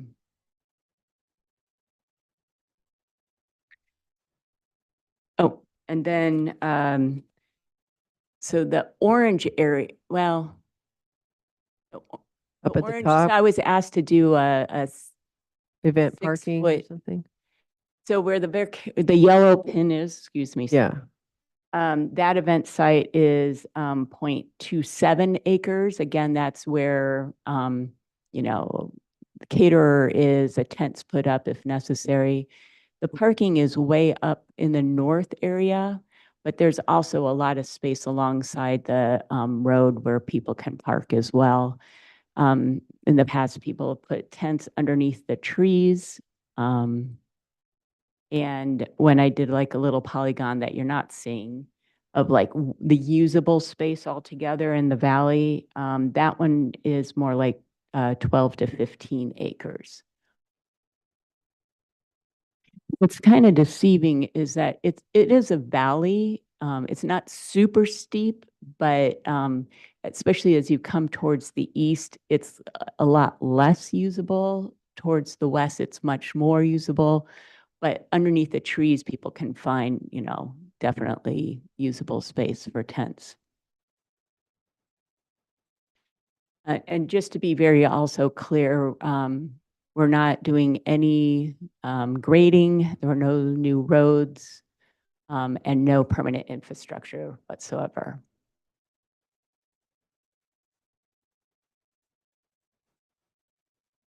So I think for the larger properties and some of the events that were envisioned, whether it be an equestrian trail ride or maybe a gravel bike race or something like that, assume that probably some of those kind of distributive type of would use roads and trails throughout all of these properties potentially? Yes, but no new roads. Right. Nothing would be made. Yeah. So we've got, you know, cattle trails that kind of go through. So runners like using that. Yeah, there's gravel bikes that like going up and down our ranch roads. I mean, that parcel is 3,000 acres. There is a lot of space to move around. I could talk about why I think it's compatible, but maybe you already understand. No, I mean, go ahead. That would be, Yeah, so Definitely we're applicable. a cattle ranch, we're grazers. And we do something called prescribed grazing. So we move our cattle around from pasture to pasture. So within Sand Spring, we have 6 fenced-in areas or separated spaces. So there's a lot of rest time between grazing periods. And so the land is just sitting there vacant. And it's very easy for us. So let's say someone decides they want to come in and it's 500 people for 3 days. It's easy for us to move the cattle to the next pasture for those 3 days and either leave them there and then come back later or bring them back. So nothing in here is going to be fenced off or kept from being grazed. just because of the way that you are doing that, like you talked about, the prescribed grazing is already intensive in those fenced in areas and you Right. move them around already and it's already fenced. Right, but Mhm. like 500-acre fences. Yes. Yeah. But cross fencing to make it more sections. Right. Yeah.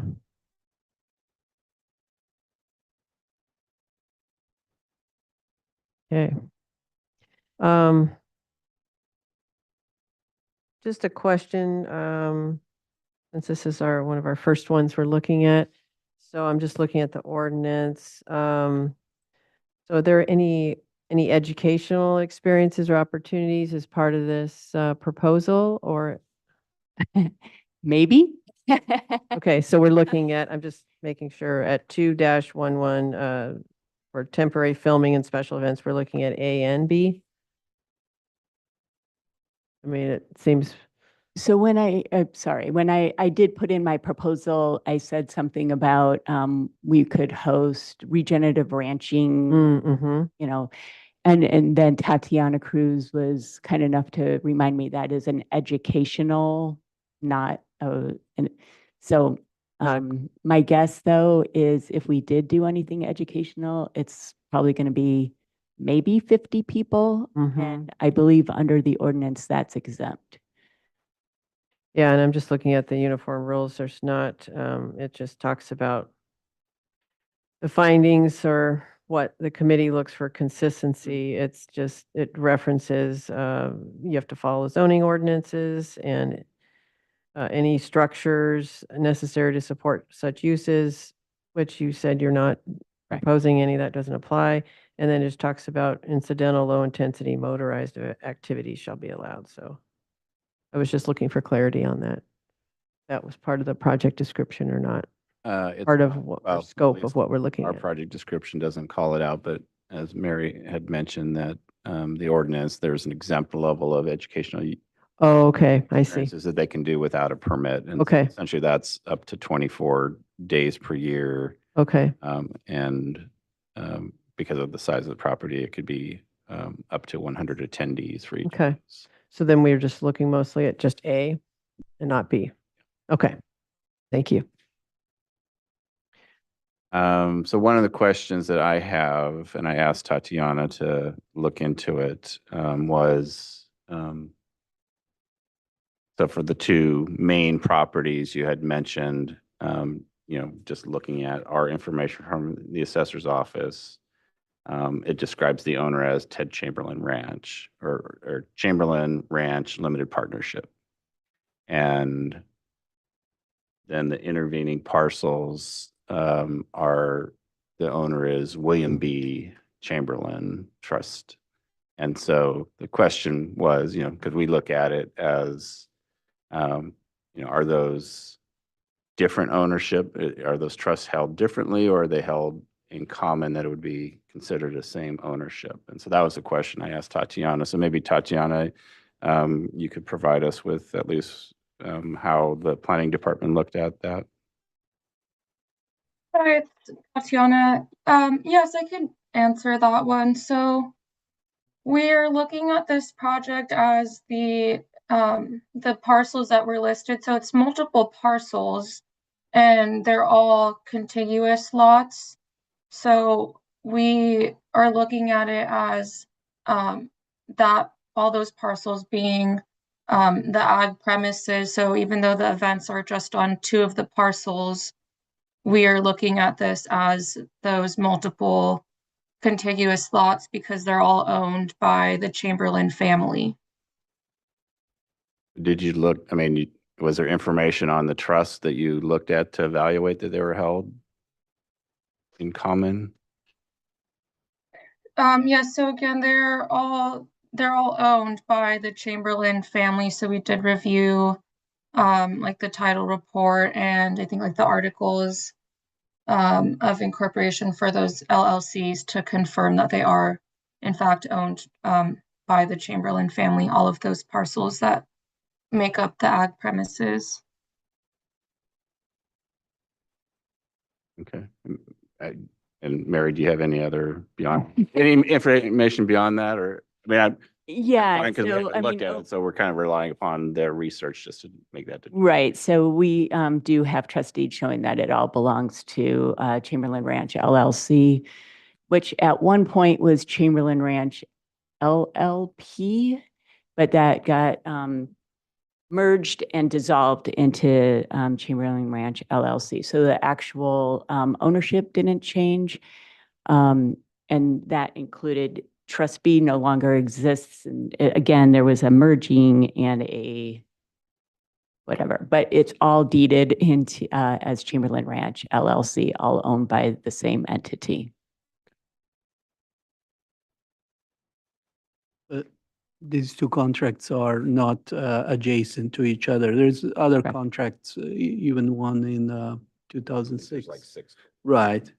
So these are two separate sites. And I was kind of curious, how are we going to consider this as a request for each of these sites or all together as far as the number of events? That was why that was the issue related to the ownership, because if they're. Yeah, so in terms of the permitting and the number of events allowed, we're looking at it across the site. So across these parcels, like they are limited to these events. So they're showing the two parcels, which they each have their separate ag preserve contract. But the max number of events that they're proposing, that is across all of these parcels, but they're only proposing them on 2 of the parcels. Right, and just to add to that, for your question, so the ordinance allows that additional level for the larger ranches. So it's, for ranches that are 5,000 acres or greater, you can take advantage of these additional events up to 500 attendees. And so that was why we wanted to look at the premises and the ownership, that, if they're collectively is close to 8,000 acres, I guess, or they would be eligible for that. So I just wanted to But, make Mr. sure. Allison, to answer your question, what I'm asking for would be split. The number of events would be split between the two, not all the number of events there and in the number of events. It would just be one number of events split between the two. Yeah, I see in the application, 2 different 10 small scale special events and then additional 6 small scale. Are they going to be split in between these 2 contracts? Correct. Okay, Yes. thank you.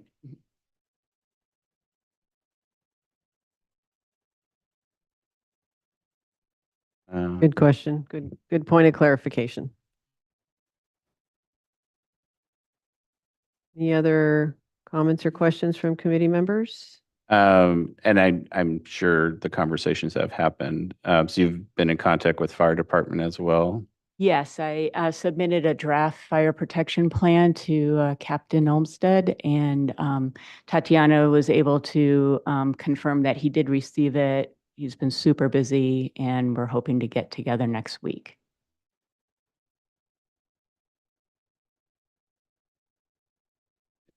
Do I have any other additional questions? Okay, no other questions from committee members? Okay, very good. Anything else to ask? Mary, did you have anything else? Or Tatiana, anything else to add? Okay. Anybody here who'd like to make a comment on this project in the public? See.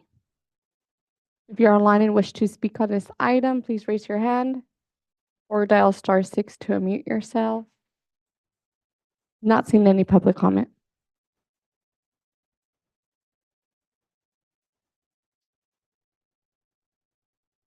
Doesn't give much.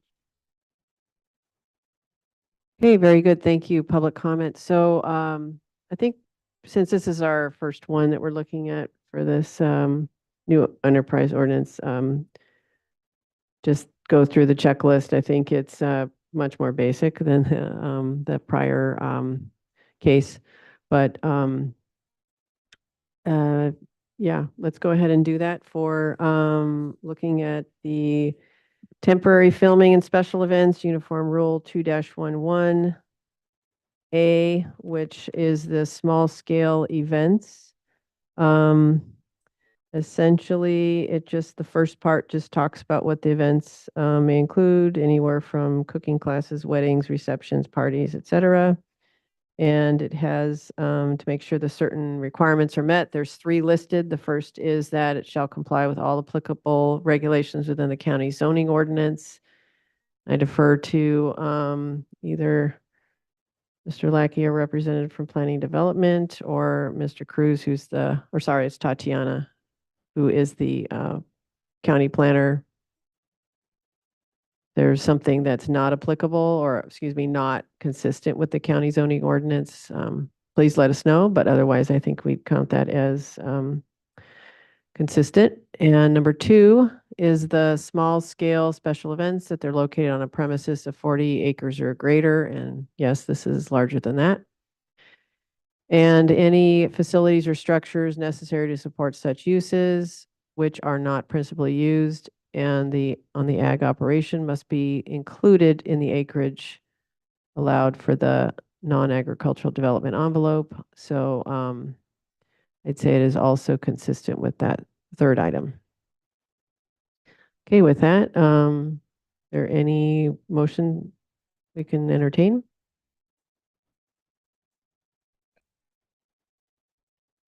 Can make a motion that the committee find the request for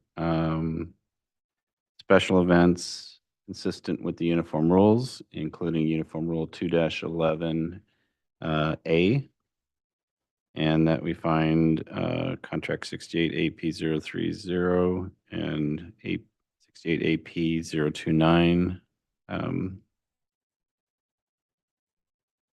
consistent with ongoing eligibility requirements.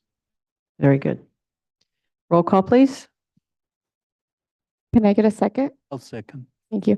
Stephanie Stark, Yes. David Lackey, Aye. Alex. Aye. And then vote carries 3-0. Okay, very good. Thank you. Thank you, And guys. thank you for coming today and all the preparation that was done, and good luck to you. All right.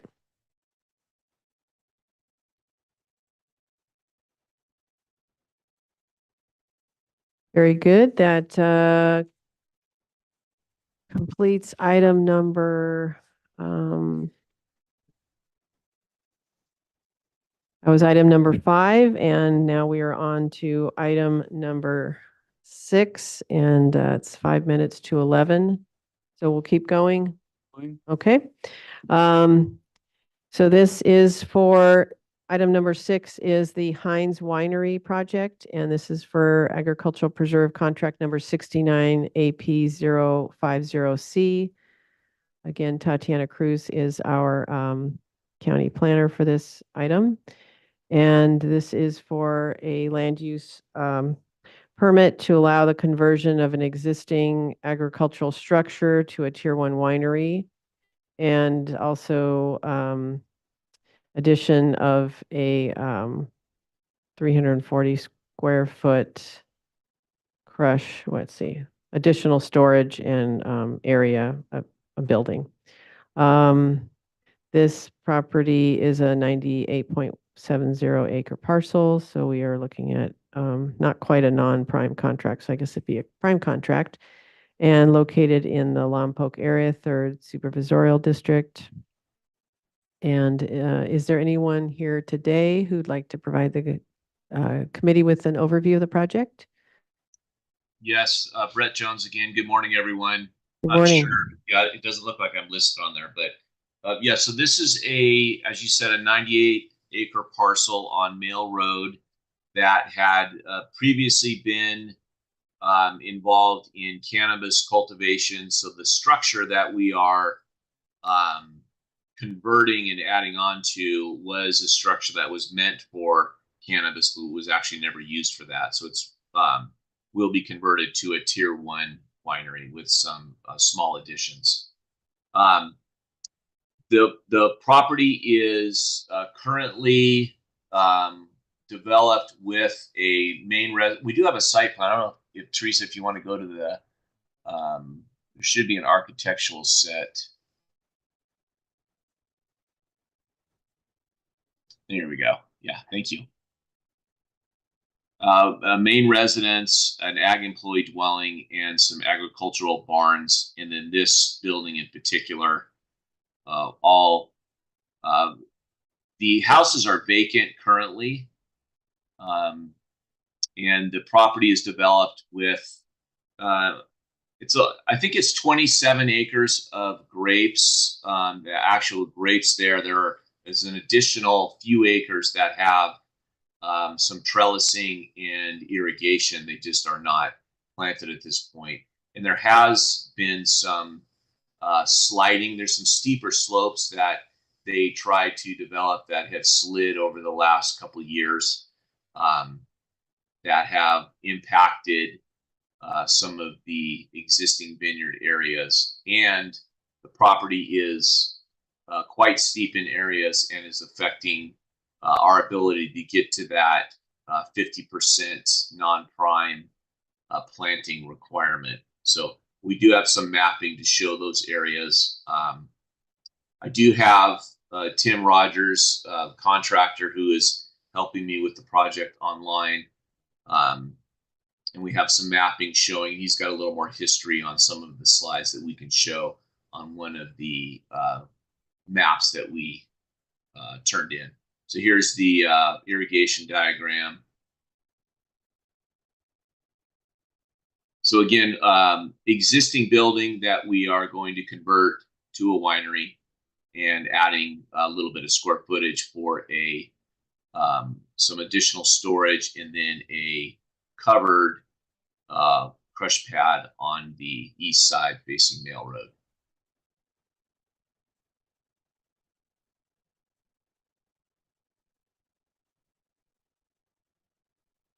Thank you. Thank you, Brett, for that overview. And could you repeat again what the planted acreage is again? Well, I think we're at 27. And then there's additional acreage with trellising and irrigation that I believe is 3 acres. So I think we're around 30. Tim probably would need to check me on that. Yeah, this is Tim Rogers. We're the only area that has been designated for planting that is not planted currently is what's shown as block 3 there. The trellising and everything is installed, and really the soils, they've just been doing soil building with the goal of getting it planted next spring. Okay. There is 2 other blocks that are there that are unplanted. They're blocks 6 and 7.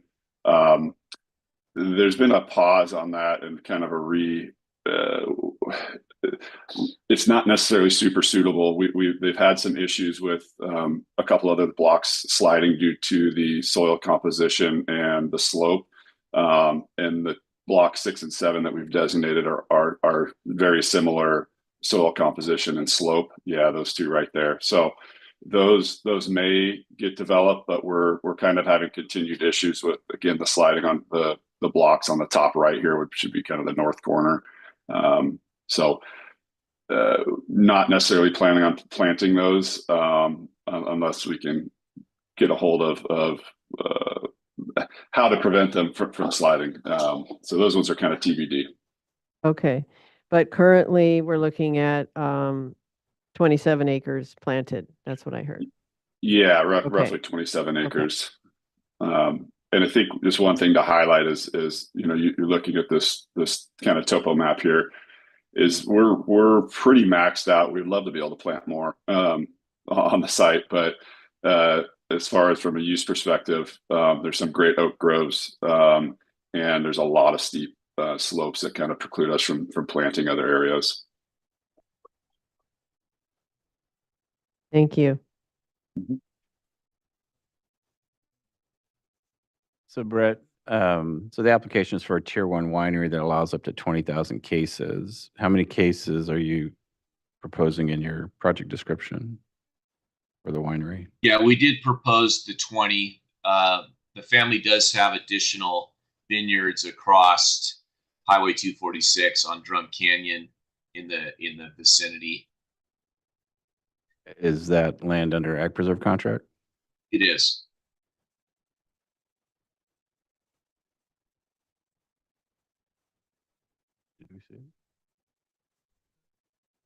Yeah, and I was just looking at the Ag Commissioner pesticide use permit, records there.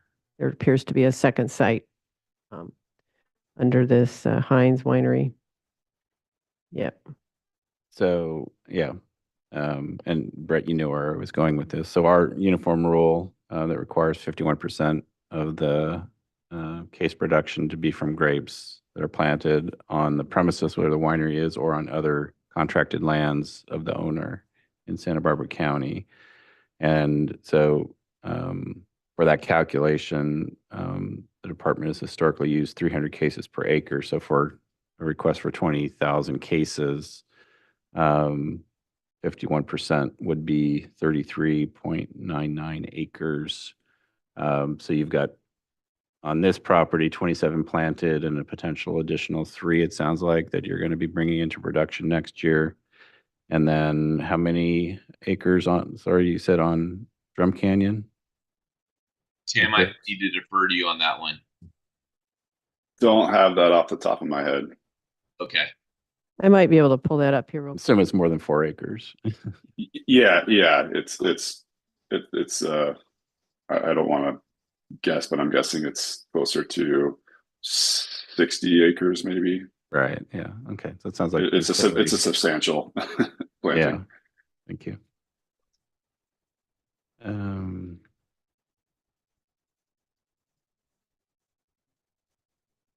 Oh, you guys, I forgot on the title sheet of the architectural plans, I did do a little APAC uniform rule consistency with the main residence area and the allowance for winery infrastructure. At some point, if you want to go back to that, Teresa.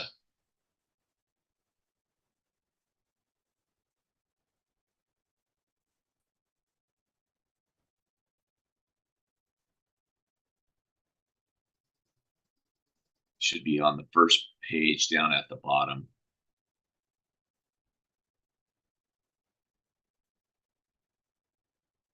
Yeah, there you go. Thank you. Right there, right in the center.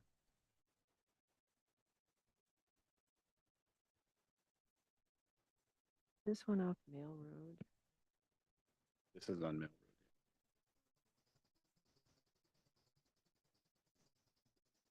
I'll zoom in just shortly. The file is just so large. Gotcha.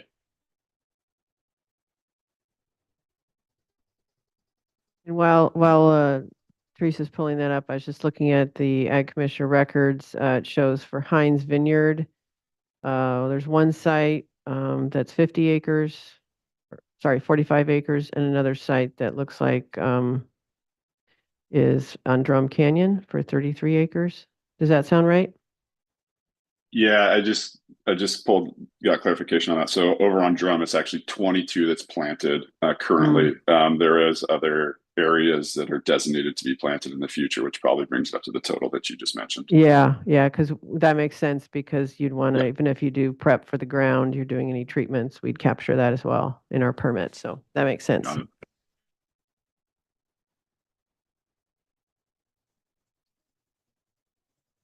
Do you happen to have a APN for that Drum Canyon site? Let's see if I can pull that up.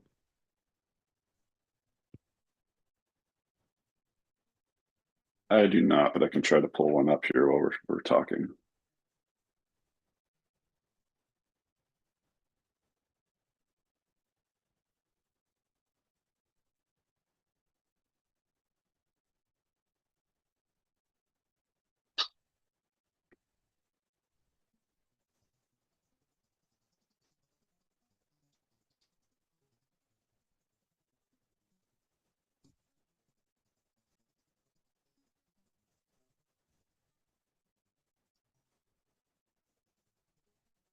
And maybe just while we're waiting for the Brett, I'll ask you, since Sergio's not here, do you know if the landowner provided the annual survey response for to the assessor's office? David, I don't know that. Okay. Also for the agenda, I think there's the old contract, the 69 AP 50C is being replaced with a new contract. So we probably should keep it as 19 AP 009, which is the current contract. Good catch. And that other site on Drum, I have 099170021. 170? 021. Mm-hmm.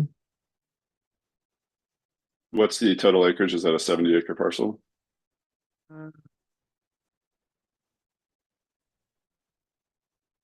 It of the whole parcel.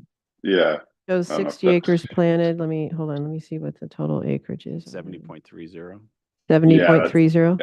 Yeah, Okay. that's correct. Okay, good. And just that contract is 19 AP 012.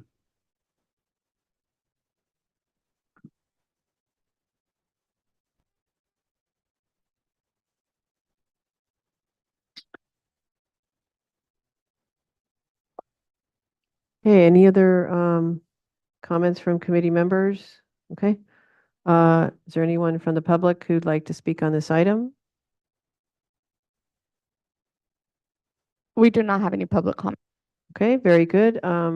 Brett or Mr. Rogers or Tatiana, is there anything else you'd like us to consider or mention before we take it back to the committee?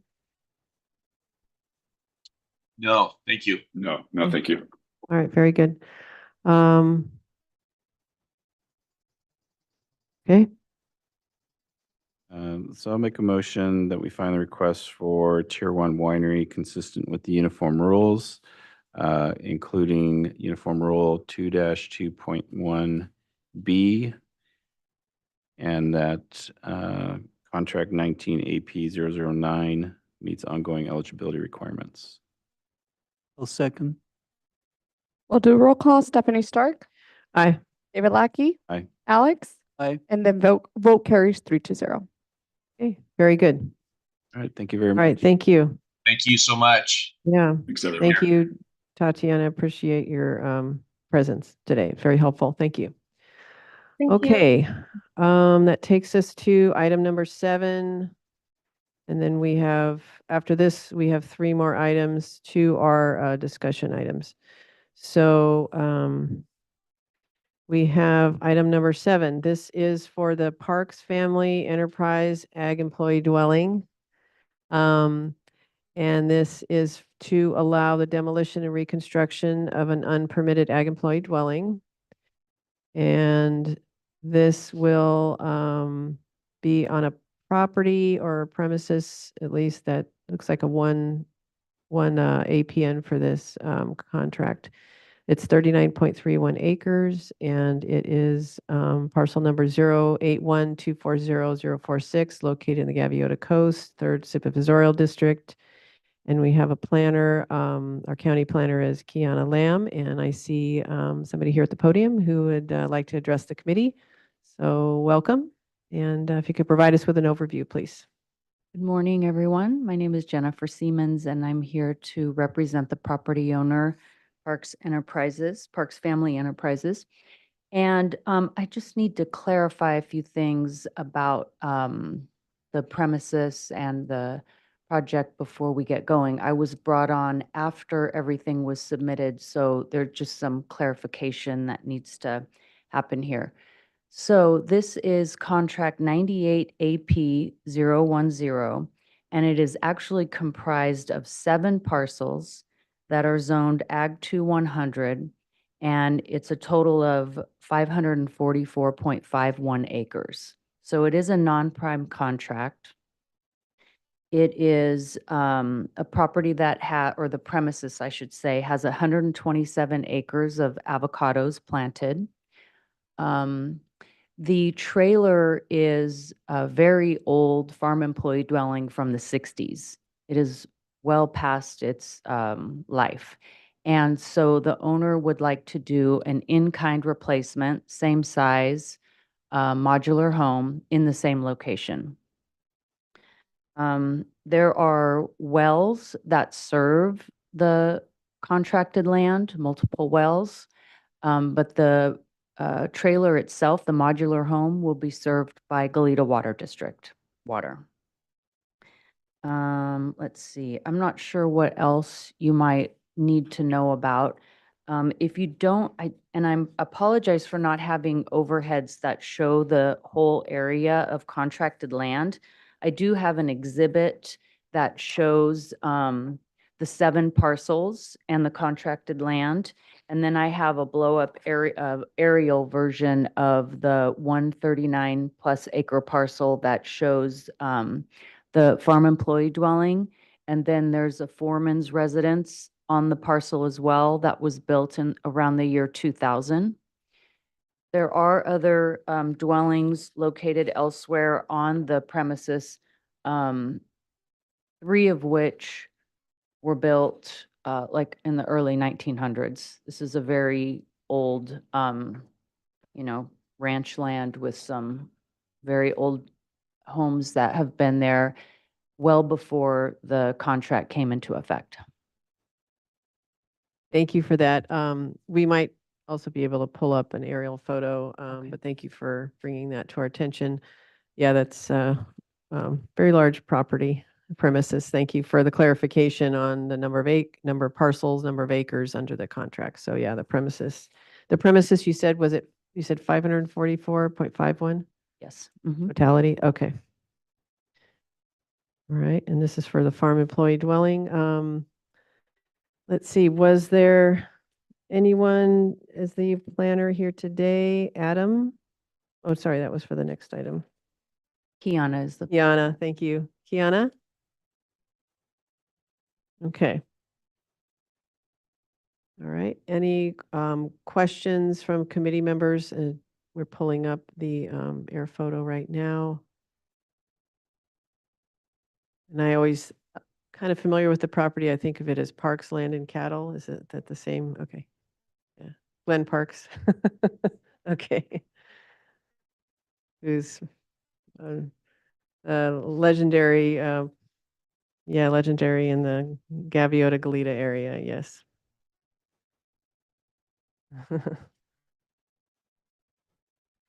Okay. So Jennifer, you had mentioned there's a foreman's ranch. Is there a principal dwelling, or how's that permitted? Is that permitted as an ag employee dwelling, or is that just one of the residences that was on it and is serving as a I don't foreman? believe it was permitted as a farm employee dwelling. I have the, let's see here. It just got a regular land use permit case number, and it says new single-family dwellings back in 2000. So I don't believe it was permitted as a farm employee dwelling, but it is used as a foreman's residence. And that's on the same parcel that we're showing here? Yes, if you see in the lower right-hand corner is where yeah, exactly, that's where the farm employee dwelling is located. And then you see the driveway up to the foreman's residence. Okay, great.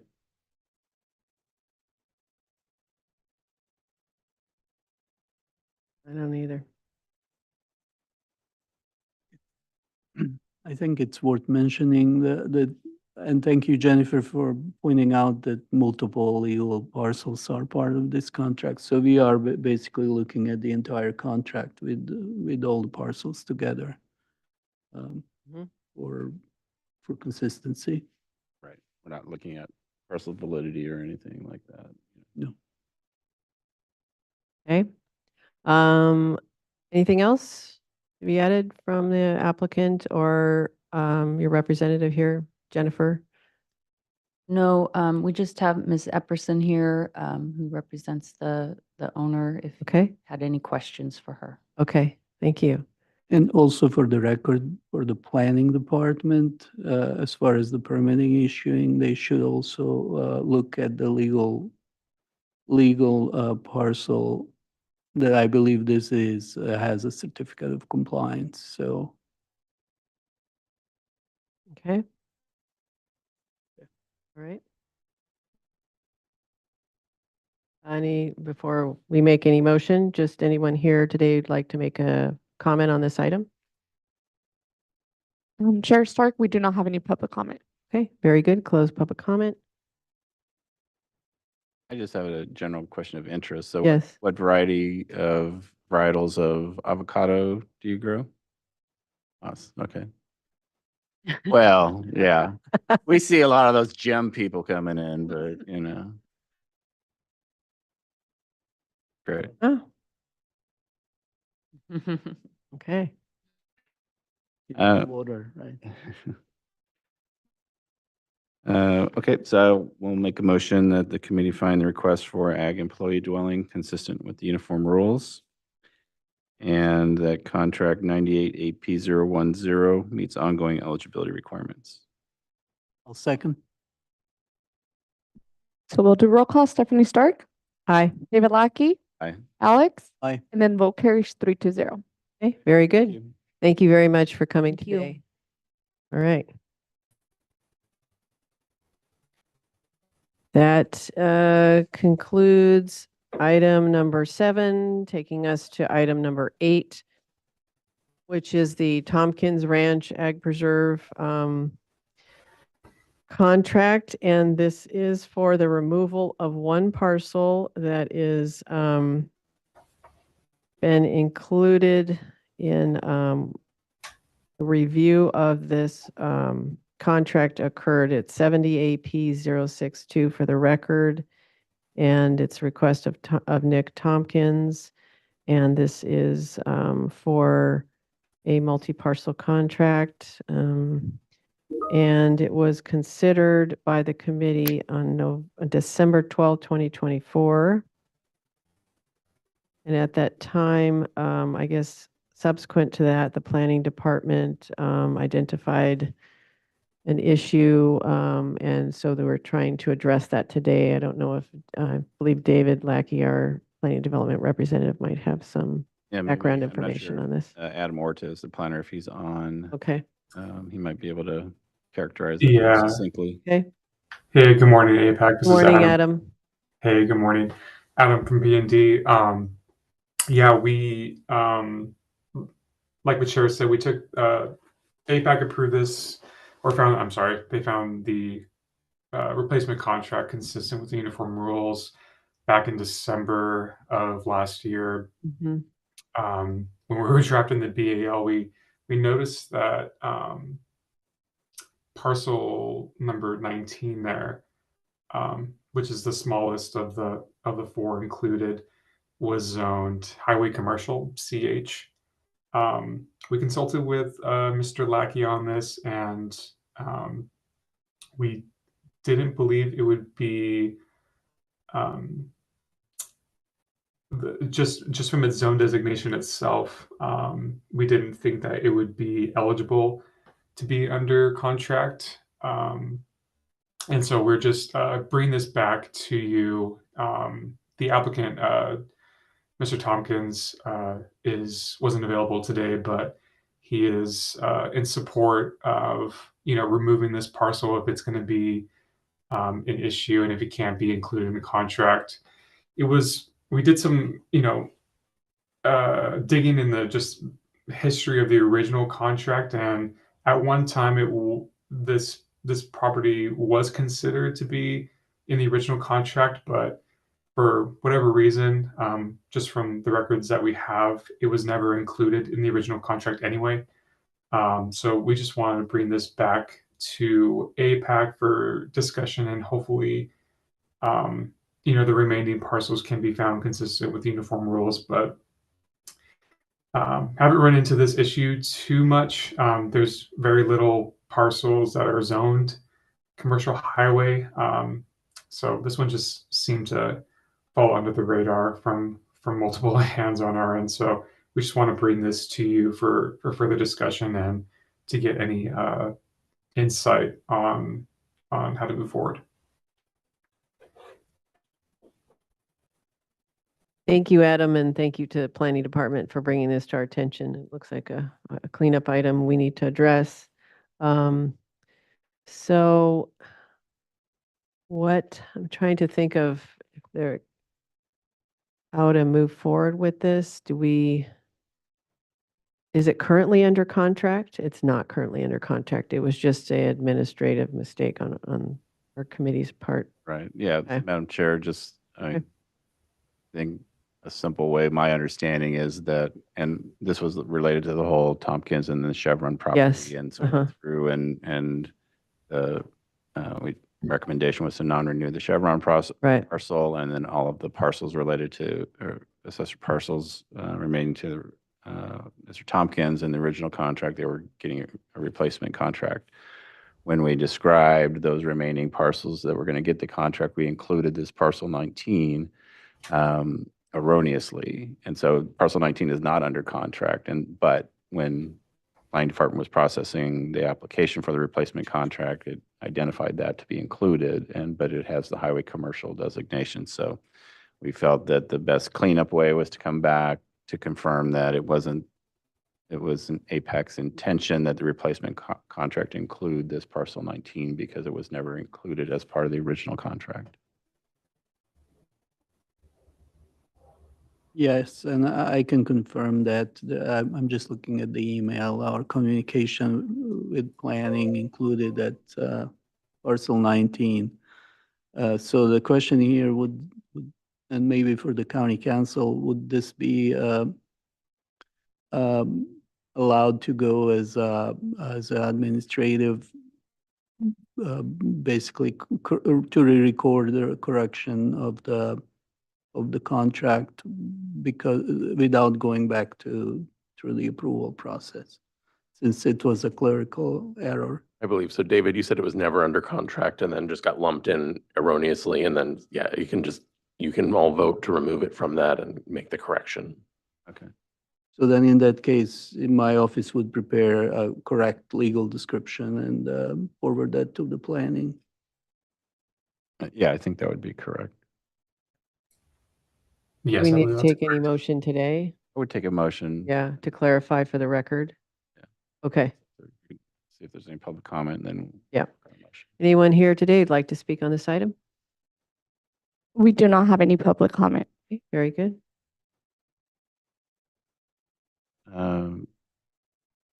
So I would make a motion that APAC revise their action on December 12th, 2024 for a replacement contract for the Tompkins Ranch Ag Preserve contract, a replacement contract to exclude assessors parcel 113-270-019 since that parcel was never under Ag Preserve contract and it's not appropriate to include in the replacement contract.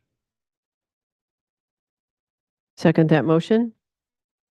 We'll do roll call. Stephanie Stark, Aye. David Lackey, Aye. Alex, Aye. and then vote carries 3-0. Very good. All right. Thank you, Adam, for sticking Oh, around. very helpful. Thank you, Adam, for Yeah, thank you guys for your time. Appreciate it. waiting it out. All right. That concludes item number 8. And now we have items 9 and 10 are both discussion items from, I think they're tied together, although we'll just take them one at a time. The first is for William Berg Warnicros entry. This is for a discussion item to enter into the Ag Preserve contract and Ag Preserve program, excuse me. And it's regarding uniform or parcel number 093-090-034. And it is a 37.09 acre parcel located in the Santa Maria area. And which parcel is it up on there? And I'm not sure if there is no planner assigned to this because it's just a discussion item, but is there a representative from for this item on 34 Yes. is the line? 37. Okay, we have somebody here. I see. And it was just Hi, pointed out to me that, Angela James again from Jones Land Use Planning. oh, I'm sorry. It's Angela from Oh. Jones Land Use Planning. Hi, Angela. Thank you Hi. for joining us. Sure. Okay. So these two cases are somewhat together, and that's the part that may be a little confusing. So if it's all right, may I do a little bit of an introduction that for both, and then we can talk about them specifically. Yes, please. Thank you. Okay, terrific. So it is brothers William Berg Warnicros and Frank Warnicros, and they recently had passed down within their family 3 parcels. William received one, the one that's up on your screen here, the 034 parcel at 37.09 acres. And then Frank has the other 2 parcels, which are just north of this parcel at Central and Leg. And actually none of them are in the Santa Maria area. They're all directly west of the sort of the core city center of Lompoc.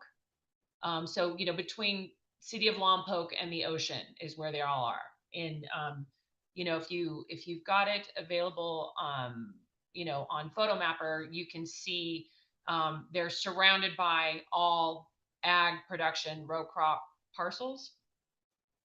And they are interested in exploring entry into the program, but none of the parcels, 2 under Frank and then this one that's under William, meet the minimum 40-acre threshold. But they do have parcels around them that are under contract. If you look at the one that's directly east of Williams parcel, so if this is Williams parcel here that's got the red crosshatch on it, the one directly next to it is under 70 AP 032 at 69.88 acres. There are no structures on the parcel. It is 100% row crop cultivation leased out to Campbell Ranches. They grow broccoli, cabbage, and lettuce. And so that's, there's nothing there other than the row crops. And this is what he, has been passed down to him. And William actually has 2 other parcels that are already in the program that are closer to Frank's parcel over at Central and Leg. So he's an 007 and an 008 on that parcel map, which happen to be somewhat, either adjacent to and next to Frank's parcel. So anyways, that's kind of the overview, but we do again have 1 parcel under William, the one that's on your screen, where he's wanting to explore entry into the program. And then you'll see Frank's 2 parcels in a moment. Okay, very good. So, these are 2 requests, but they are connected, and it's for a new contract, and neither can qualify on its own, but they are located adjacent to land already under contract that would assist them in meeting that minimum acreage. So you're looking for impact or input from the committee to see what are some other considerations. Okay. And I think we're trying to pull up an aerial photo too, and hopefully maybe we can look at that first, but they're both in the Lompoc area and they're both under row crops, sounds like. And in a moment, and thank you for the overview, we will provide an image showing the aerial photograph. Are there any structures while we're waiting for that?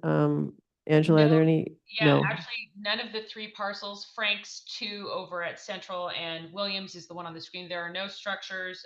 There is a well on the parcel that's on your screen right now. And I was looking for confirmation from the leaseholder as to water service for the other 2. Okay, and we don't have a parcel that we see yet. We're looking at just a kind of a blank screen. But on when you reference the well, which parcel was that? The item number 9034? The 034, correct. Okay. So that one has a well, yes. And no structures, right? Correct. Okay. And then how about 10 with the Franks? Are those, do those have structures on them? No structures on those either. And neither of these gentlemen are looking to develop these parcels. They're looking to just have them continue to be, row crops managed by the leaseholder, for the foreseeable future. Yes. Oh, it says that no improvements and no structures. And what was the water arrangement for the 10 parcels? I'm looking into that because Okay. they're not next to each other. The 05 Yeah. parcel sits in between them. So I'm not sure if there's some sort of service that's provided to them sort of together. Okay. And are those also and those are directly south of is that Floridale? Or I'm sorry, what's the Yeah, Williams there? parcel, the one that was on the Ocean, screen sorry. is at Ocean and Floridale, and then Mhm. Frank's 2 parcels are at Central and Leg. Mm-hmm. Got And it. those 2, the 004 is 27.52 acres, and the other parcel, which is the 006 APN, is 28.3. Again, there's a parcel in between the 2 that is not an ag preserve parcel, but then just east on the eastern border of the 006 parcel is 007, and that happens to be Williams parcel, which is already under contract.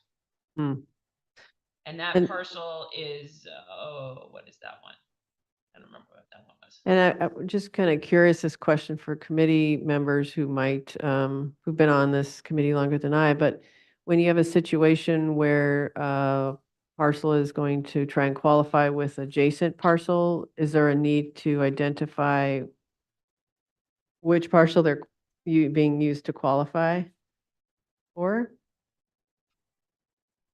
So if there is like a parcel that's, under the minimum acreage, just, this is a kind of conceptual thought, and then they're using an adjacent parcel to like, it could be either one to the west, one to the east. Do we have to identify? They should qualify together, right? Right, but you don't have to identify the parcel that you're helping to qualify it for. Okay, I mean, in your considerations. yes, but it's. That it doesn't meets the have to be requirement, but it doesn't have to be in the record in or the in the record or in the statement, contract that it's. in a motion. Okay, But, I mean, technically,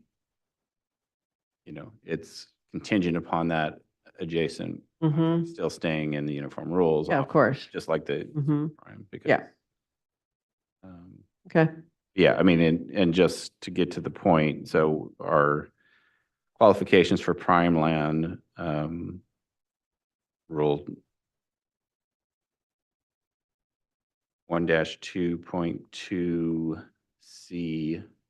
1-2.2C2B says, this is for prime land, 2 or more contiguous parcels under 1 or more contracts which total at least 40 acres when each parcel and contract where applicable is either a minimum of 20 acres. That's really the first one that we're looking at here. So since the Warnicki's land holdings that aren't under contract meet that 20 acres and they're adjacent to an existing contract that's more than that, that's how they would qualify.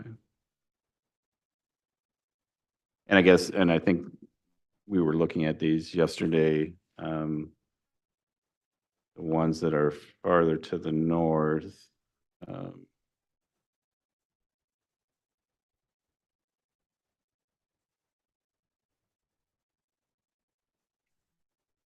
Yes, that's the Yeah. area. See that curve, down. Right at the curve of the Magland. riparian habitat there. Yeah, Sandy Nez River. See where it says Fisher Farms? Mm, Is that Fisher Farms there, Floridale is, yeah, so it's, Floridale is at the intersection of Ocean Avenue and Floridale. Well, that actually is not this. This one is the one that's at Central and Leg. These two. Oh, okay, we're talking about the next one, right? Yeah, Frank's 2 parcels. So you see there's a bunch that are in a row there where that's your cursor. Okay, great. So yeah, the 004 parcel sits westernmost next to 003, which is 78.49 acres. So it's that larger dark green one. That's okay. under contract already, the 003 parcel. Is that it? Yeah. Where's the APN?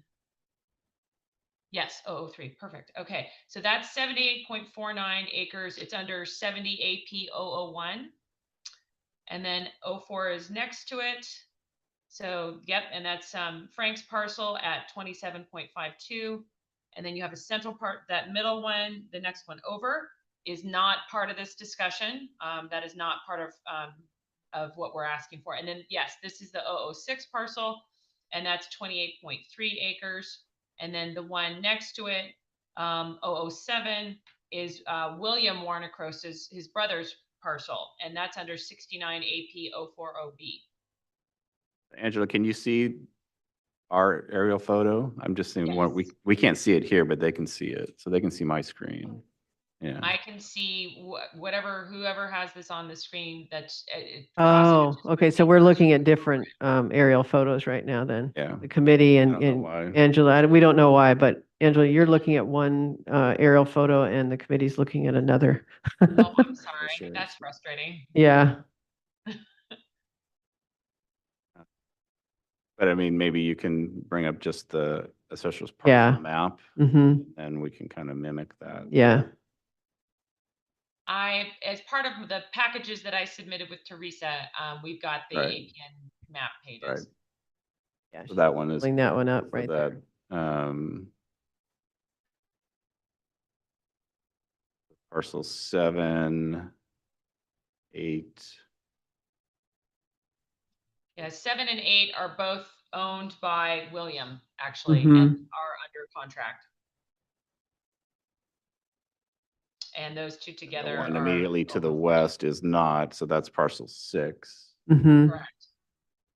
Right, so that, for those ones, I guess the option is they could qualify as they have the minimum 20 acres for their own contract, or it could be added to the existing contract that Frank Warner. Yeah, so you could do a It is exactly under same ownership. yeah, so you could qualify independent for its own contract and utilizing the parcels to the Oh, east well, actually, they're both. or the west, I both, guess. uh, 5 and 7 are both under contract? 7 and number 7 and 5 is 8 are not. separate contracts. Okay, so, but 6 we're talking about, Yeah, and so to get 6 us, could either get its own or included in 7. Yeah. 7's contract. Right. That's standalone. so those are your two options. Okay, I think, I mean, the reason we're talking about the adjacency is simply to make sure that they were able to qualify. Both of these Mhm. property owners would like to have their own Mhm. separate contracts, if Okay. that's all right. Yeah, Doesn't Frank already own, he owns parcel 7, correct? That's under contract? Yeah, no, that's why this is confusing. William owns 7 and 8 on this map, and Frank owns 04 and 06 on this oh, map. okay. Okay. So he- really you Frank can't, wants the 04 and the 06. And if okay, they could be under one contract, that would be terrific. The We assessor's just weren't sure information how that, that worked because they're not adjacent to, they don't share a property line. yeah, the information that I have from the assessors that ties to this parcel says that parcel 7 is owned by Frank, Yes. which is under Oh, contract. okay. and That's- 6 is owned by Frank. William owns parcel 8, which is under contract. So the assessor record for 07, from everything that these gentlemen have told me, that is not correct. Okay, It's so you just, yeah, I'm just, Yeah. what I have is Right. Frank E. Warnacros. So yeah, definitely follow up with Sergio Ricardo at the assessor's office, or doesn't have to be Sergio, but he would have been the representative here today. Mhm. Yeah. Okay, any other, kind of looking at item number 9, is there any other input for, or questions for us that you might have? No, okay, so Mhm. we're gonna do that one. So yes, okay, so Williams parcel is the one on the other map. It's the 034 parcel. Okay, so let's look for that first before we, any that's other item things number for the other one? What, because before we go to Frank for the William, item number 9, Williams property, is there anything else on that? Any input? Nope. Okay. Everything I said holds true. All right. All right, which one are we going to now? The William? We already discussed 9, so let's go to 10, which is, has the 2 parcels. We just looked at that. We just looked at Oh, I'm sorry. I know, it's confusing. Okay, I'm then sorry. that was 10, so let's go back to item number 9, which are Williams parcels. And that is 093, 090, 034. Yes, Yeah, perfect. okay. And So that I- show, you see 34 right there, and Floridale and Ocean, So the 37.09, right? parcel immediately to the east is under contract, and that's parcel 33, that larger one. So they could, the adjacency Mhm. qualify again, adjacent to that one. Okay, The top one, 8, belongs under the same contract, so the only piece that 7 is not. mm-hmm, So it could make a shape Oh, you mean a the, backward C. under the same contract. Mm-hmm, Parcel number 8 and parcel number 33 Yeah. are the same contract. okay, And I'm not sure who is. and then to the west, they're not under contract. the 31, Yeah, 31 and Kitty Corner 1, parcel 4. And Angie, do you see those two? Are you looking at what we're looking at right now? I'm looking at what you're looking at. Okay, good. I was thinking that the adjacency to the 033 parcel, because it is under contract, Mm-hmm, would provide the qualification for Williams 034 parcel. mm-hmm. Yes. Yes. Under the condition that the ownership is exactly the same. Right now, I'm not 100% sure about that. What do you mean? To qualify for one contract, you need to have. No. This is just the adjacent. Yeah, it's just kind of the buddying up with the They have neighbor. greater than 20 acres for this parcel. They'd have their own individual Their own contract. contract. Oh, that's okay, so adjacent to get a single, oh, okay, now I got it. I was wondering what, You Right. see a lot more of that in the super prime. yeah. You do the prime. And occasionally, like in the San Ynez Valley, you'll see a couple. Mm-hmm, yeah. Uh, And I think we already talked about water on that one, no structures, so that's pretty straightforward, I think. Forward, yeah. Anything else today? No, just wanted to clarify that each one of these parcels, are we still just talking about William right here, and then we're going to move back to the Frank parcels? We're just talking about William right now, and if you need us to go back to Frank on item number 10, we can certainly do that, but yeah. So William, the one we're looking at now, Mm-hmm, would qualify from the adjacency of the parcel 33. Yeah. which is under contract. mm-hmm. We don't typically make motions No, it's or just- discussion Right, items, so. it's yeah. discussion, totally. Okay. So just making sure though, because I need to report back to them, the Williams 034 parcel can be under its own contract. It doesn't have to have any relationship with any other contract. Correct. Correct. Super. Okay. Great. So I'll move forward with doing that as a formal submittal then. Very good. Okay. And now on to Frank, my 04 and 06. Mm-hmm. I don't have anything else to add. Just wanted to, I guess, better understand, should they be submitted for one contract for the two parcels, or how would you prefer it? You mean it would be two applications for each new, or I'm sorry, you're talking about 10 and the two different parcels? Would those, Yes, parcel the four is- Frank just for, Warner- yeah, just for owns- 10, okay. He owns the 04 and the Yeah, 06. and the 06. And we believe that they were eligible because of their adjacency to other, parcels that were in the program already. But I wasn't sure, number one, that was the first question, would they, be eligible because of that? And then number two, did you want a separate contract for each, or would you allow them to be together under one contract because it's one owner?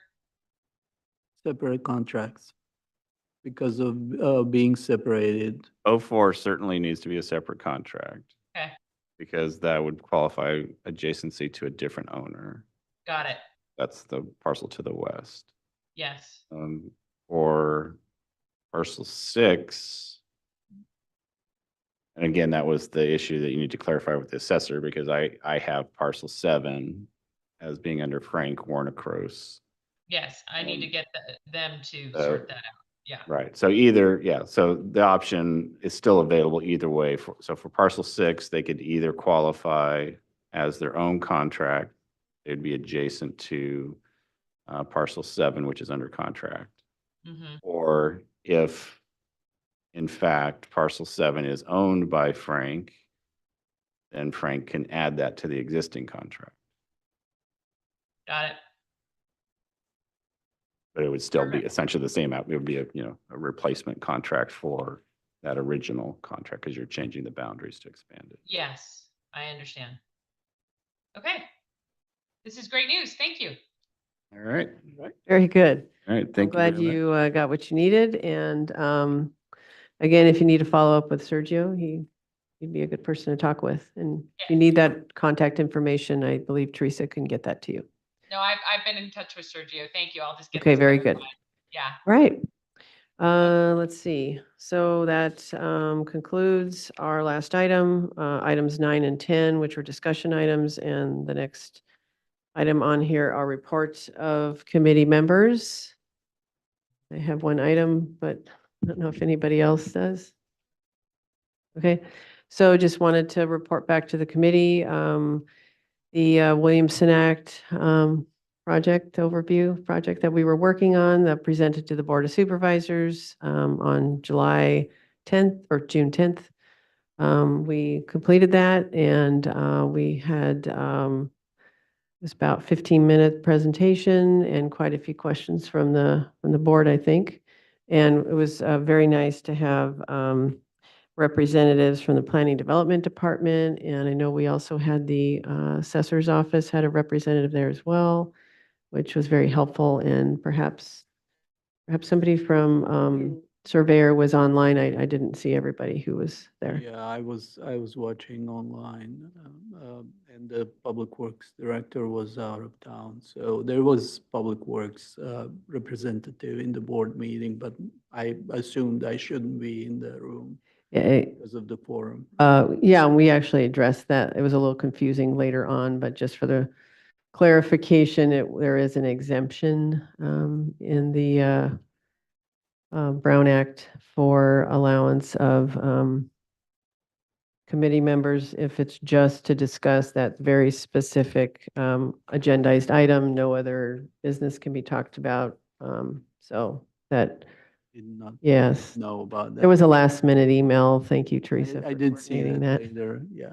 But Thank you. no items for the, came up that we needed or by a that needed to be addressed by the surveyor or Public Works. So I'd say they voted to accept the overview and the report. There was really no formal action taken. They did indicate they had questions just about the decline in submittals for the annual questionnaire. They had some follow-up questions, clarification on some of the non-renewals that came before the board in October 2024, and just some general questions about the rules, and they appreciated us being there. They may have us come back, but it wasn't any clear direction or action taken. So thank you for everybody's hard work. I know Sergio's not here, nor is Royce, but I appreciate all the hard work that the committee did to provide input on that, on the presentation, the background work. It was a lot, so really appreciate all the work you guys did to assist with that. Council too, and Teresa.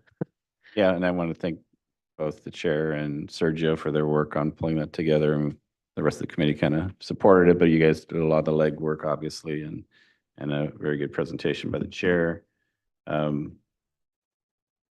I guess we'll see if there's anything in the future that, they're interested. One other thing, it kind of relates more on the planning and development side, but as like the AEO and utility scale solar, where there's ordinance amendments that are likely to affect uses on contracted land, the committee generally has reviewed those and provided some initial direction, and that may lead to potential uniform rule amendments. And the board was wanting to ensure that when planning and development does take those projects, those typically ordinance amendments, to the planning commission, that early on they make the planning commission aware of the Apex recommended uniform rule amendments and how it relates to the ordinance in its entirety. And so I've also mentioned to our teams for utility scale solar, since that was the most recent one that we've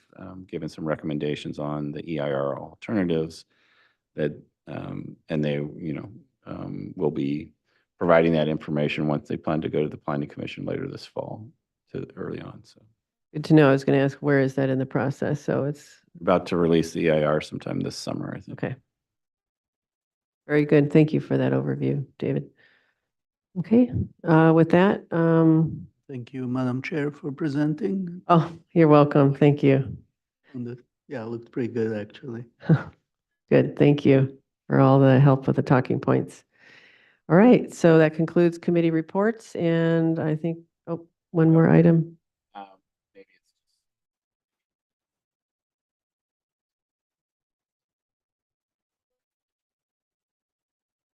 excuse me, that we powered through a lot of our agenda, but whether or not, if we anticipate additional caseloads similar to this, it might be where we see a lot more AEO use applications and other things. There was some discussion of, do we want to maybe look at an alternative date for the hearing? So I don't know if that's something that we want to ask the hearing support to look into options. And would this be for additional hearings in addition to what we already have our regular scheduled? Or is this just another date and time where we could accommodate a longer meeting?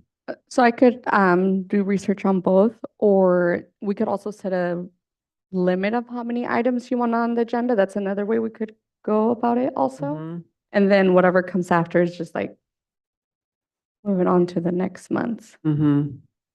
But Do we have a lot in the queue for AEO? Unknown, I mean, I Mhm. don't think it's going to be like when we had this, the Cannabis. cannabis projects where we actually scheduled second, 2 meetings a month for like 6+ months. I don't anticipate it's going to be like that, but it could be a situation where I think maybe the first thing is just to look at, are there other dates where there's not a committee that we would be bumping up against where we can have a longer meeting? Like maybe, Thursday seems to work well, but are there other Thursdays where there's not a committee meeting regularly scheduled or something? Sure, I think we could do that just to be in preparation of that. Yeah, I would be open to look into other Thursdays, which we initially discussed. Mm-hmm. First Thursday, if it works better for our committee, so we don't need to kind of leave at 12:30.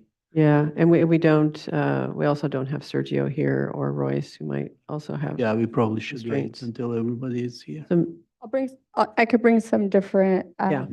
ideas Sure. for our next meeting, and maybe send it out to Sergio and Royce, maybe? Or let them know that this is something that's going to be discussed. I think just do a little research and we just bring it back next month. Yeah, there's no immediate need, so yeah, we can just Yep. have it as part of our discussion item next meeting.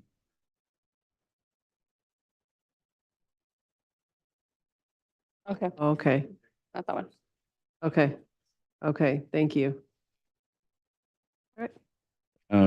Just struggling to see.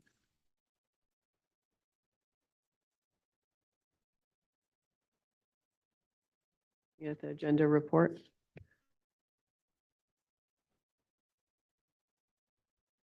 Oh, okay. Since it wasn't part of our agenda, just to clarify with the chair, will we be discussing the chairship issue at the next meeting, or Yes. Mm-hmm. we'll just make sure and it probably should just be on a new item in case we need to take action. Yeah. Mm-hmm. Okay. With that, we adjourn at 11:54 a.m. Thank you. Thank you.